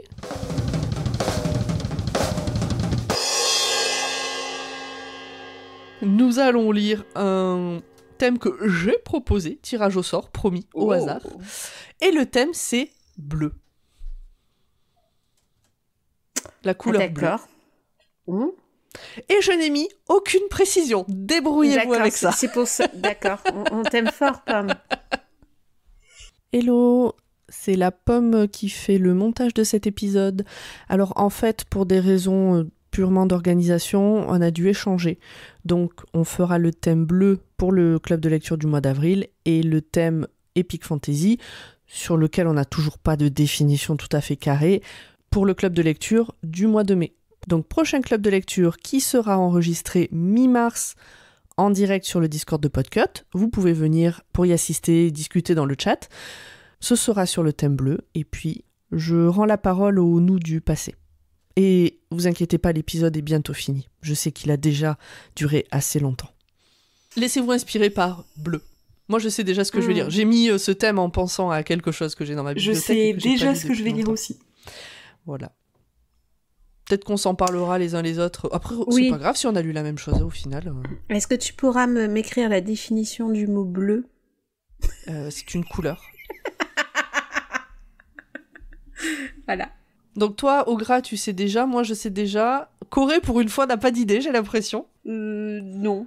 Non, pas de livre que je n'ai pas encore lu. Iphigénie, c'est déjà.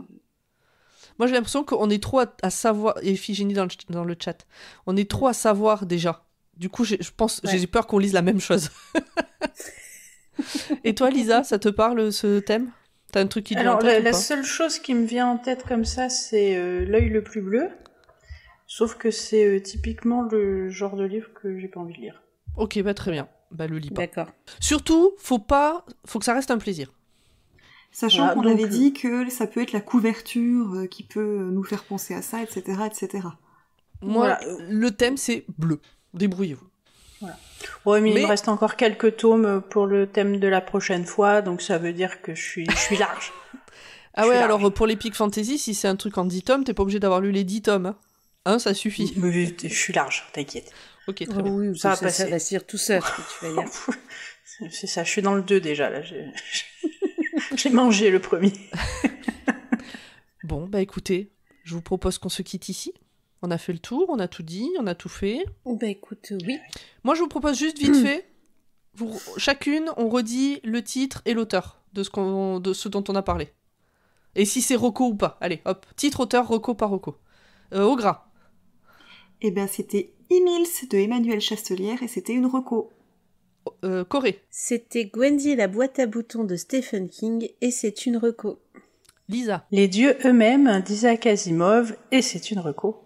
Et pour moi, c'était Les Cailloux Bleus de Christian Signol et c'est une reco également. Wow, mais quel épisode fabuleux. Tout le monde est heureux. Ah là là là là.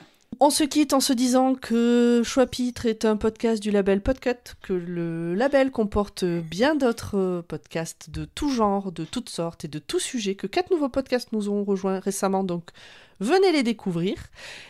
Et puis, nous avons des réseaux sociaux. Suivez-nous sur Instagram pour avoir les infos et papoter. Venez sur le Discord de Podcut pour discuter aussi des bouquins qu'on lit. On parle pas que du club de lecture d'ailleurs, hein. On parle un peu de tous les bouquins qu'on lit. On parle d'autres choses avec les autres podcasteurs et podcastrices. Si vous êtes sur Discord de Podcut, vous pourrez participer à l'enregistrement, comme Iphigénie, Marceline, Bax, etc. dans le chat. Et puis, voilà, nous avons aussi un Patreon, si jamais vous voulez nous soutenir d'une petite pièce. Parlez de nous à la machine à café, mettez-nous des étoiles partout et des commentaires sympas, c'est le meilleur moyen de nous soutenir. Et puis, lisez des livres, tout ça, faudrait qu'on ait une punchline de fin. N'oubliez pas au gras.